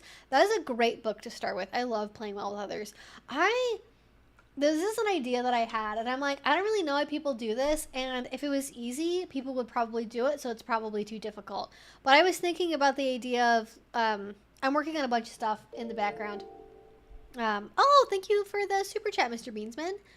Mr. Beansman donated $5. I've realized lately that a lot of my hang-ups about pro-doms are just anti-capitalism gripes about how the cost of doing business makes sex work financially unviable for a large amount of people. That's really fair. Yeah. Yes. I mean, honestly, I think, like, especially when people get upset about, like, how much specifically about how much they charge, I think it's important to keep in mind that part of the reason why pro-doms cost so much money is the amount of risk they're taking on to do this kind of work. Like, you can't tell a bank that you're a sex worker because they're going to freeze your account. Most of them have to deal with having, credit cards frozen, bank accounts frozen. Well, not even most, but like it's a risk that like you're going to have your accounts frozen. Your, PayPal account might be seized with all the money in it. You have to pay for a lot of things in cash because you maybe don't really interact with banks. And so, or you should minimize your interaction with banks possibly. And so it's just difficult to get around more. And it's also like a lot of the stuff they do and have to maintain is expensive. Like maintaining an extensive collection of like probably hundreds of pieces of fetish gear, from latex to high heels to stockings to leather to, probably for a pro dom, 3 to 4 different sizes of every piece of specialized bondage equipment, from hoods to sleep sacks to stocks, because your clients can be all different sizes. And that really adds up. So I think that there are absolutely people that are, fake pro doms out there, especially like online, that are not really offering a genuine service, that are doing it cynically as an easy way to make money. But the pro dom market is also very saturated because so much of it is available online now. So honestly, I don't even know how much people like. I don't know if anyone else saw this, but y'all remember a long time ago, I made a video talking about Belle Delphine, because Belle put out, what was it exactly? It was like, well, one of them was kind of a funny video, because it was her being, it was a CNC scene, and it was like her being forced to brush her teeth, which I thought was like, was it appropriate to show her audience? Like, not really, because her audience is probably mostly teenagers and kids, but it was like funny. Like, I thought it was funny, but she also did a video which was, she showed clips on her Twitter account that were like stills from some kind of like kidnapping sex scene thing she did.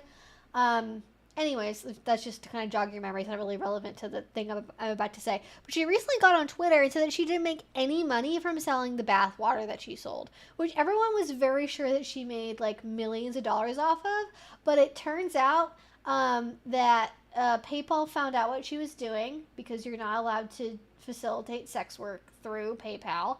And they seized her account and did charge, like, there was like a chargeback fee for everything that she had sold through PayPal, and it ended up being more money than I think what she had made off of the bathwater.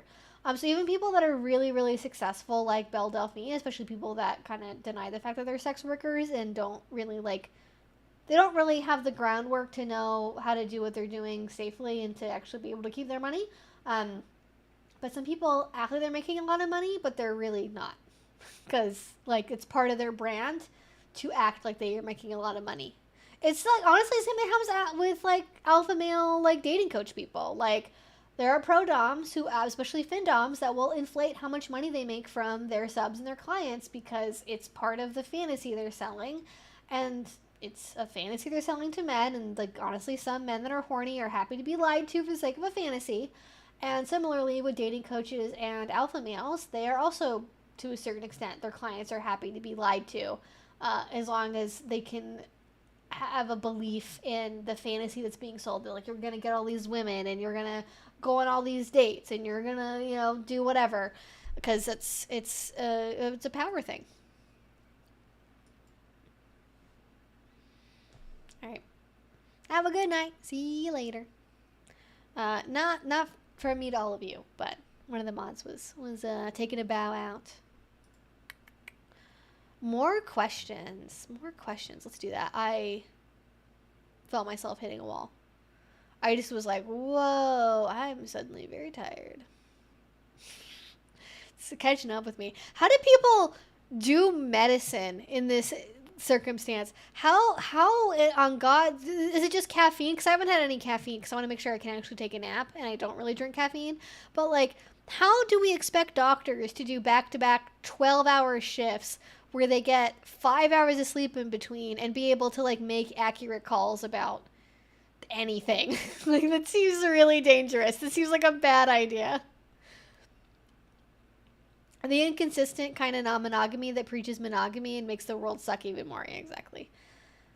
His comment was, the lower tier women could see other people, but they tell me they never want to because I'm so awesome. Yes, thank you. That was what he was talking about. Quite funny that's... I love it. Everyone's on a tier. He's got everyone in little boxes. It's so cute.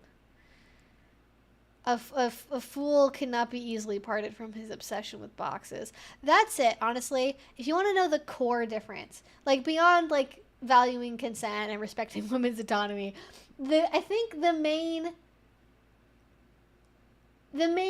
like life view difference between someone like me and someone like an alpha male dating coach or alpha dom or whoever, is I believe that boxes and categories for most circumstances, especially ones that are externally imposed, are probably not good and don't really offer a lot of value. Like I don't think it's I think I think labels can be beneficial, but they should be as open as possible and as few as possible.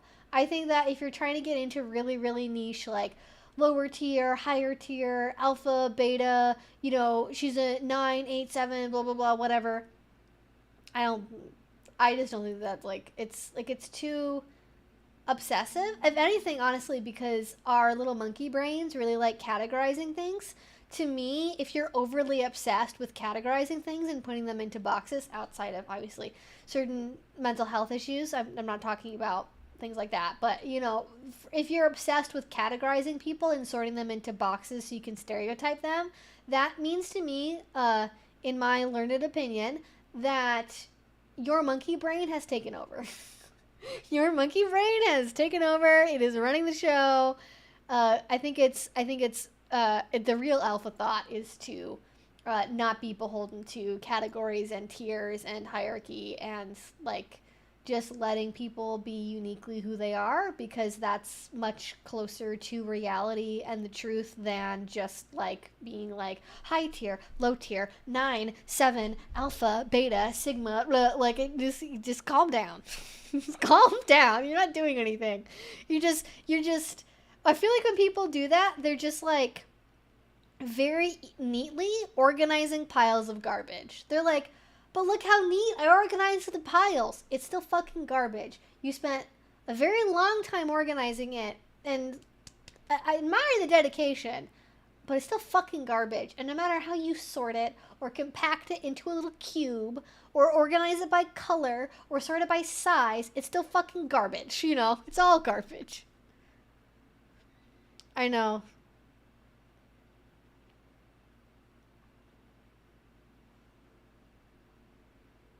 How can I make money as an alpha male pro dom? Be willing to work with men. That's it. That's all we got. It's just to work with men. Honestly, I don't know. I think to give a more serious answer to that question, I think the people I know that they don't really label themselves as pro doms, first of all, but men who provide BDSM services professionally, I've seen that be successful if the person is offering suspension and bondage experiences.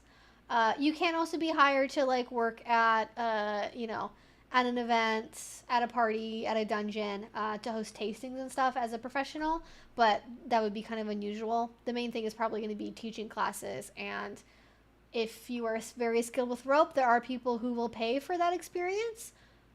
However, as we talked about earlier in the stream, people that want to be famous and make money from doing bondage, especially older male riggers, tend to not always be the highest. They don't tend to have the highest standards of consent, I would say.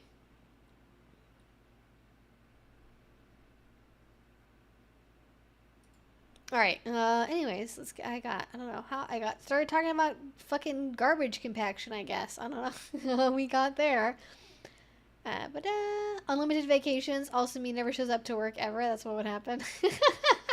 You testing the system, are you? That's how you corporate brat for sure. Putting numbers on people and using the term body count makes my skin crawl. I know. The term body count should be a much bigger red flag than it is. I don't think we realize, we don't well, maybe some people do.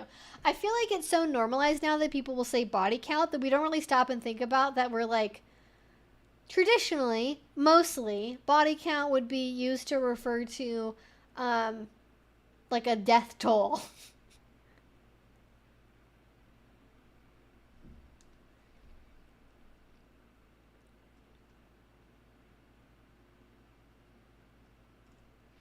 This is something else. Hello from Australia. Oh, I read that one already. Well, hello to Australia again. He claims he isn't a pickup artist, but gives pickup advice, and then he's not red pill. He's such a whoa! He said, please tell me what TikTok he said that in. I don't want to have to go through 800 TikToks to find this. He says he's a bitch whisperer. Okay, if he did say that, Bitch Whisperer would be like a bomb name for a FetLife account. But like, I feel like that'd be really good for like a pro dom that does ASMR. A pro dom that does humiliation play ASMR for real. But because he said it, now it's lame and stupid. Because everything he touches is tainted. But that's fucking. I'm not as how to tell me you're a sexist in 2 words or less. Jesus Christ. I love how people. This is what happens. This is what like. I talked about this in my response to the Manosphere video, but so many Manosphere people are in like 9th level denial about being in the Manosphere. Like they'd be like, oh no, I'm not a pickup artist, or like I'm not in the Manosphere. I give this kind of advice, but like I'm not like those people over there. I'm not like those people. It's like, imagine if as the kink community we're just like, I'm not kinky. I'm into bondage, but like that doesn't make me kinky. It's like that's not how that works. That's not that's not really how that works. That's fucking wild. He swore a lot. I don't know if people saw that in my video. I had to edit a lot of his TikToks, but it wasn't because I was clipping things out. Well, I was clipping things out, but I was only clipping out how many times he would say like fuck. Like he said the word fuck a lot, like way too much. I'm like, this is gonna get my video demonetized. It's gonna affect how many people see it. It's just silly. But yeah, it's like, okay, so you're not a pickup artist, but you do give pickup advice. So I guess that if you're not an artist giving pickup advice, what are you then? A pickup novice? A pickup, like, dumbass? I don't know. What are you? And also not red pill. But you're not red pill, but you call women bitches and talk about how many women you've collected. And you also talk in your website about how women are naturally predisposed to share high value men, but you're not a fucking red pillar, sure. Some people just don't know what's going on in their own brains, honestly.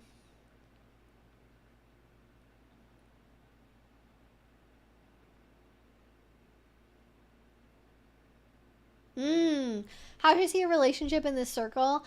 Messaged by a sub, chatted a bit, and I thought she's interested, so tried to confirm her expectation before doing anything. Turns out she just wanted to play. That's very common on social media. If somebody cold calls you via a DM on like FetLife or Twitter and instantly wants to get into like, hi, can you be my dom?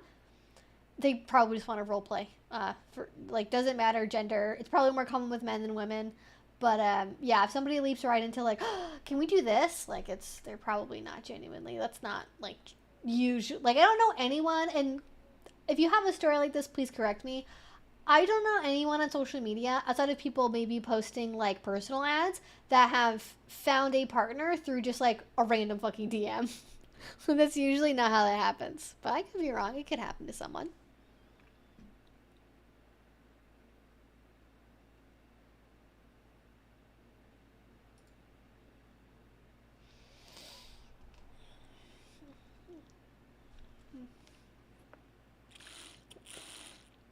I have not actually seen this speech, but I know of the Christian guy who did the graduation speech. I've not seen it. I know that it.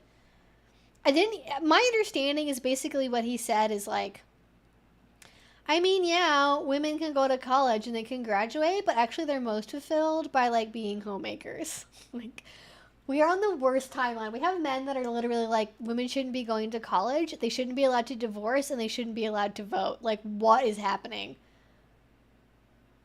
What is fucking happening? Oh, Lord. Okay. There's too much, just too much going on. I can't keep up. Mmm. Alpha Dom, brought to you by the One Chew Away. Yeah. That sounds like a lisp joke, so I didn't make it in the video, but we know it's true. When opening up to a woman about my kinks, should I tell them I'm a submissive before I tell them into primal, like specifically? I feel like a lot of women get nervous when a guy mentions harder kinks. Uh, I think it's probably like it depends on what's most important to you. It like if you are somebody who I talk about bondage a lot today, so we'll just keep going along with that theme. If you're a submissive and you're primarily into bondage, but for you it's like an act of submission to do bondage, like it wouldn't necessarily make sense to lead with the bondage because like I think being a submissive probably by itself is going to weed out a lot of people more so. Like, I think if you tell a woman, I'm into bondage, it's way more likely that by default she will interpret that as being you are into tying people up versus being tied up. So I feel like, especially as a man, it's more important to lead with what, like, you're submissive, you're a switch, you're a bottom, you're whatever, and going with that before getting into specifics. Because I think, like, most people are going to know what being a submissive is in kind of even just a super vague way before they know about, like, primal play specifically. It's not even really about scaring people off, but it's more about, like, the people who don't get what this is are definitely not going to understand what this is, you know? So, like, sort more narrowly and then get into specifics once you kind of know if they might even know what you're talking about. Does that make sense? But I think probably being open at all is more key there. And how you talk about it is also very important for sure. Okay, let's talk about some more stuff. Now we're definitely regressing as a society. We're gonna lose the right to vote in 10 years. It's gonna be great. It's gonna be great. What are they gonna do about trans women? Are they gonna be like, it's gonna break their brains if they're like, we want to remove the right of women to vote. They're gonna be like, what about trans women? Can they vote? Because it's gonna be like, we don't want the trans people to vote, but also, like, we don't really see them as women. They're gonna have their brains melt. It's gonna be nuts. We've all got Florida jokes. True, Florida is very easy to laugh at. Honey Nut Cheerios are also an S tier cereal. I only really buy cereal as a special treat. I eat cereal as a dessert. It's like, I don't really eat breakfast, but I will have cereal as a dessert. That the Yoplait ads got to me. Actually, no, they didn't. It was, oh, no, it was Special K. Special K used to advertise that women that ate breakfast in the morning had a lower BMI than women who didn't. I didn't listen to that, though. You can't make me be a breakfast person. It's not going to happen. My body is not fully online and ready for the day until at least, like, probably 9:30 in the morning. If it's any earlier than that, I'm not going to be. Like, I can be awake. I can wake up, and it's not, like, a problem to wake up that early.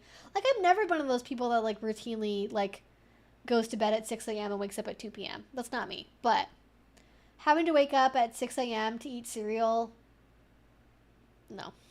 I'll have a snack later. That'll be me.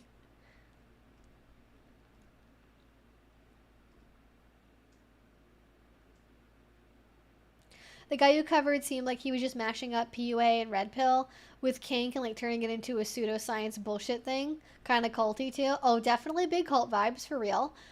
Funnily, as we just talked about, he does not say that he's a pickup artist or a red pillar guy, despite what his beliefs are, because he's a Sigma Alpha Dom who's forged his own path and he can't be stuck into any boxes, and that's why he gets it from all sides, because both the pickup artists and the red pillars in the manosphere and the libbed up woke people hate him, and it's like, oh my god. I should check to see if he responded to me again. I kind of threw the gauntlet at him on Twitter, and I'm like, I actually missed it. I could have talked to you all about this on the stream yesterday if I had checked my social media, but so far I had the fucking, like, Tantus companies, like, retweeting me and supporting me. It's so funny. It's like, dang, even sex toy brands are getting into dunking on you, dude. That's how you know it's for real. I should see if they want to sponsor the channel. I'd take a Tantus sponsorship. I've played with their stuff before. You know what they got going on. Actually, I'm morbidly curious. I'm like, have you actually gained a follower? Have you even gained a single fucking follower after this?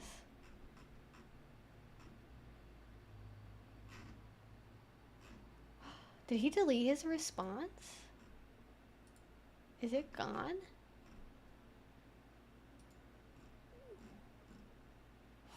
I think he deleted his response. Did his account get taken down? That would be wild. He privated his account. Ooh. Ooh. He privated his account. Ooh. Did he delete? He deleted his posts. I can't see anything that he's written.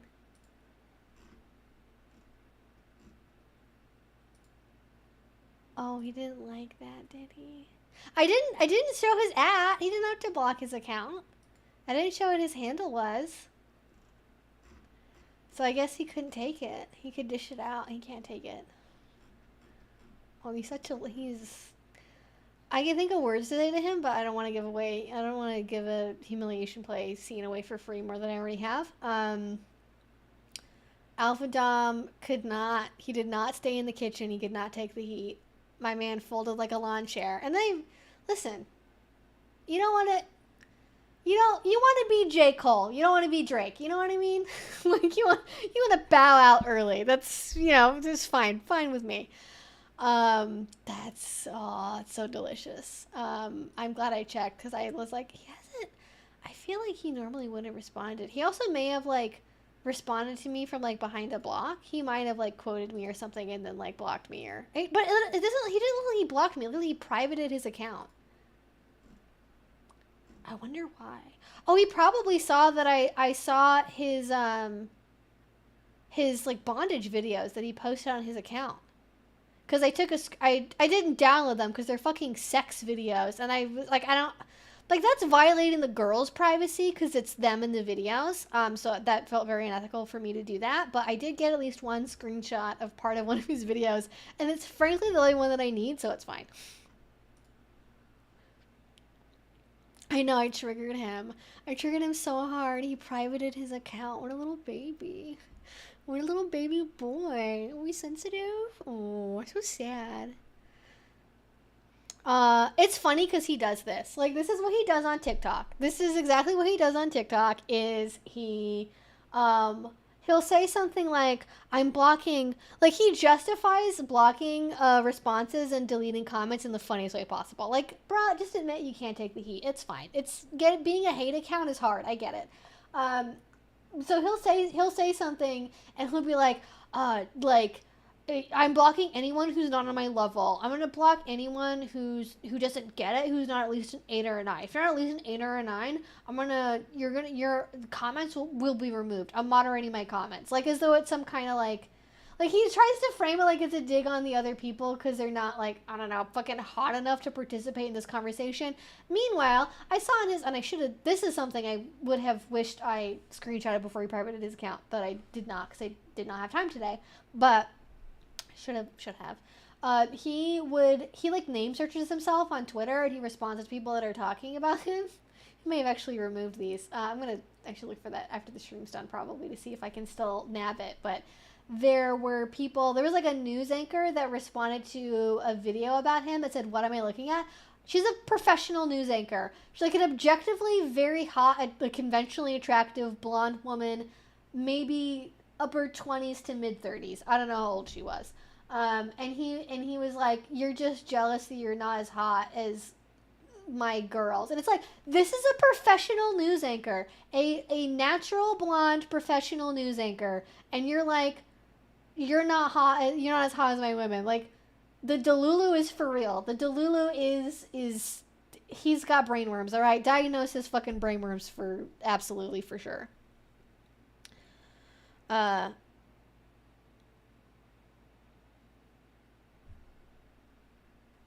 He is a gonk. That is a great way of describing it. Unless gonk somehow means... Is gonk a slur? I think it's not. I don't think it's a slur, but it's never too late to be cautious. Sounds like a 9 out of 100 fucking... Maybe. I don't know. He didn't say out of what total. That's an important point.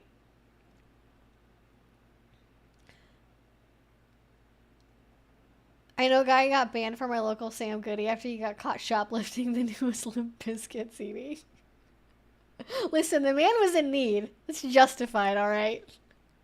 He had a need for the newest Limp Bizkit. I saw a terrible new dating coach on TikTok the other day, but scrolled away because his douche broness was too obnoxious. Yeah, you could make an account where the only thing you do is respond to douchebag dating coaches. But there's a limit, I think, to how, I don't think it would be helpful if I turned my channel into the, monitoring douchebags on TikTok account. But I think there are times when it's appropriate to talk about it and just like lay it all out. Use a really strong example and just be like, this is why this is bullshit, and here's a very clear example of why. I have a question specifically about pro doms. How particular should you be about choosing one, and should distance be an issue? Well, I mean, if you're seeing one in person, I mean, look in your local city. Like, if you're anywhere, like if you're in the US and you're in like Seattle, LA, New York, Miami, probably all places in Texas, you're going to have no problem at all finding a number of very, very good pro doms that are in your area, depending on what kinks you have. Certain areas of the country kind of tend to have trends one way or the other, but there's a lot of very high quality pro doms you're not necessarily going to have to travel very far for. But I don't know what it's like to try to find a pro dom in like Nebraska. So your mileage may vary on how much distance should be a factor. I certainly think that finding one that you trust, that you feel like will be able to accommodate your kinks well, is important. Like, if it's like, oh, should they be like, no, like, I think a reasonable distance, especially if you're going to be doing like a multi-hour scene and investing a fair amount of money into it, traveling like 30 minutes, maybe up to like 3 hours, not necessarily unreasonable. I think that that's depending on how much it's worth it to you to do that. But I think you should be very picky. I think you should be very picky with finding a pro dom. This does not mean that you should make them go through hoops and like explain to you personally, you know, why should I pick you to be my pro dom? Like, a lot of them do offer either in-person meetups, like at coffee places to chat, or they offer some kind of virtual low-cost or free meetup just to get a sense of like their vibe, their personality, what they go for, you know, what their style is, and if you would be a good client fit for them in terms of what they offer, what their kink specialties are. But I think if you're going to pay that much money, absolutely you should be particular. If you're going to drop, I don't know, $1,000 on a couch, you should be picky about what couch you're buying. If you're going to be dropping $1,000 on a pro dom, you should be picky about how you're spending that $1,000. Especially in the age of stolen photos, AI generated things. You want to be careful.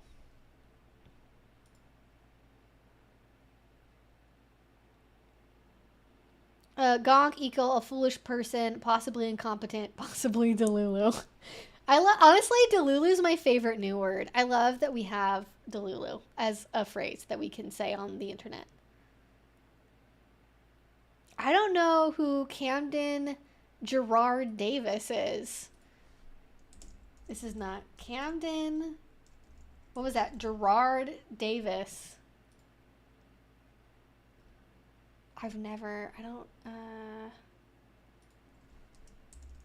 There was a Know Your Meme result for this.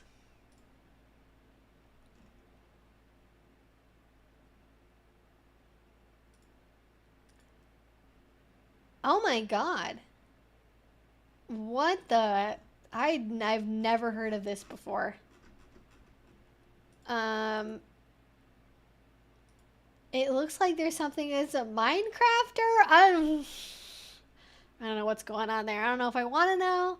I don't know if that's good for my brain, so we're going to not fully engage on that, but that seems like that's a lot.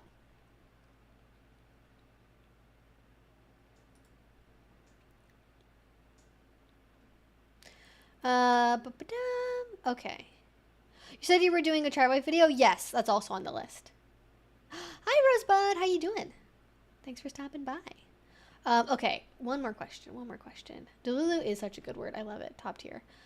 He is such a weenie.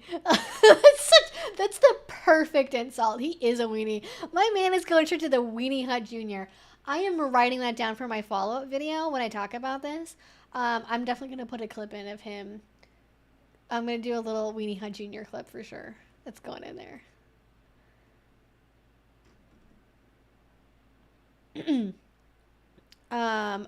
Any thoughts on navigating the BDSM community if you have a sensitive job, i.e. a therapist or working with kids? That's very common. A lot of people in the BDSM world work in the medical field, or they work in mental health, or they work with kids. It's a lot of people.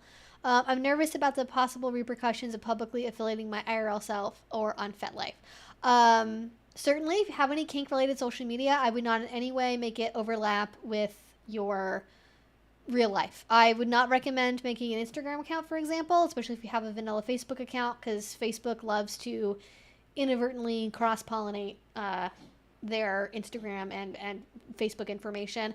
I'd also probably stay away from TikTok because that can also connect to your contacts list, and it can end up being more likely, I think, to I don't know how TikTok works exactly, but that it anytime they get into like, oh, I'm recommending people that I think, you know, you might know because of proximity or mutual contacts or something, that's spooky to me. But I shouldn't say spooky, but it's scary. I definitely recommend if you're on FetLife, don't have a picture of your face. You can have a representative photo of like who you are as a kinky person from like the waist down. Don't show anything identifying tattoos, piercings, scars, whatever. Just don't do anything identifiable that would like easily be connected to you. Don't use a photo that's ever been used on any other social media before. Keep it private, keep it locked down. FetLife has a lot of really good features now for maintaining privacy on FetLife. I'd recommend using those as much as possible. You know, use a scene name. Scene names are great. Scene names are a way, you know, that you want to be referred to in the kink community. And just be cautious about if and when you ever share your real name, first or last, with anyone. Of course, if you're going to a dungeon, you're going to have your ID checked. Somebody's going to know what your legal name is, but they should be trained to not reveal that information and should not have the ability to hand it over to anyone else. So that's more or less what I would say. But it's actually, you know, definitely you might want to be cautious about maybe going to a munch, especially at more public venues, because you may have someone who's like, oh, hey, I saw you, you know, at the pizza place, the group of people. What was that about? And how do you know them? And that might be kind of awkward. So just be cautious about, you know, how you're going about participating in public if you are going to participate in public. But FetLife is really easy to handle. FetLife is, as long as you're not sharing photos, you're not using a name, it's, you know, it's never a guarantee, but you can definitely create a fair amount of separation without too much hassle. I don't really know how much a VPN would help, to be honest, with like using, I mean, don't go to FetLife don't go to FetLife or use your kinky social media at work. Don't use it on your company computer. If you have a company laptop, don't use your company laptop to make a FetLife account, like, or send or sign up for an email. You know, don't use that email address to sign up for a FetLife account. Don't go there. Yeah, I just never post a pic of your face. Yeah, you can put your location as Antarctica. You can put a different age besides your own. There's very few pieces of information you have to share to have a FetLife account, especially if you just want to like browse events and not necessarily connect with people on FetLife. Anyways, it is 10 past 8. I need to sleep. Thank you all so much for joining me on this wonderful, amazing live stream.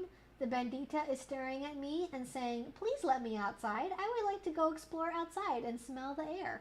So we're going to go do that. Take care of yourselves. Be kind to each other. If you want to share the video about Alpha Dom, please do.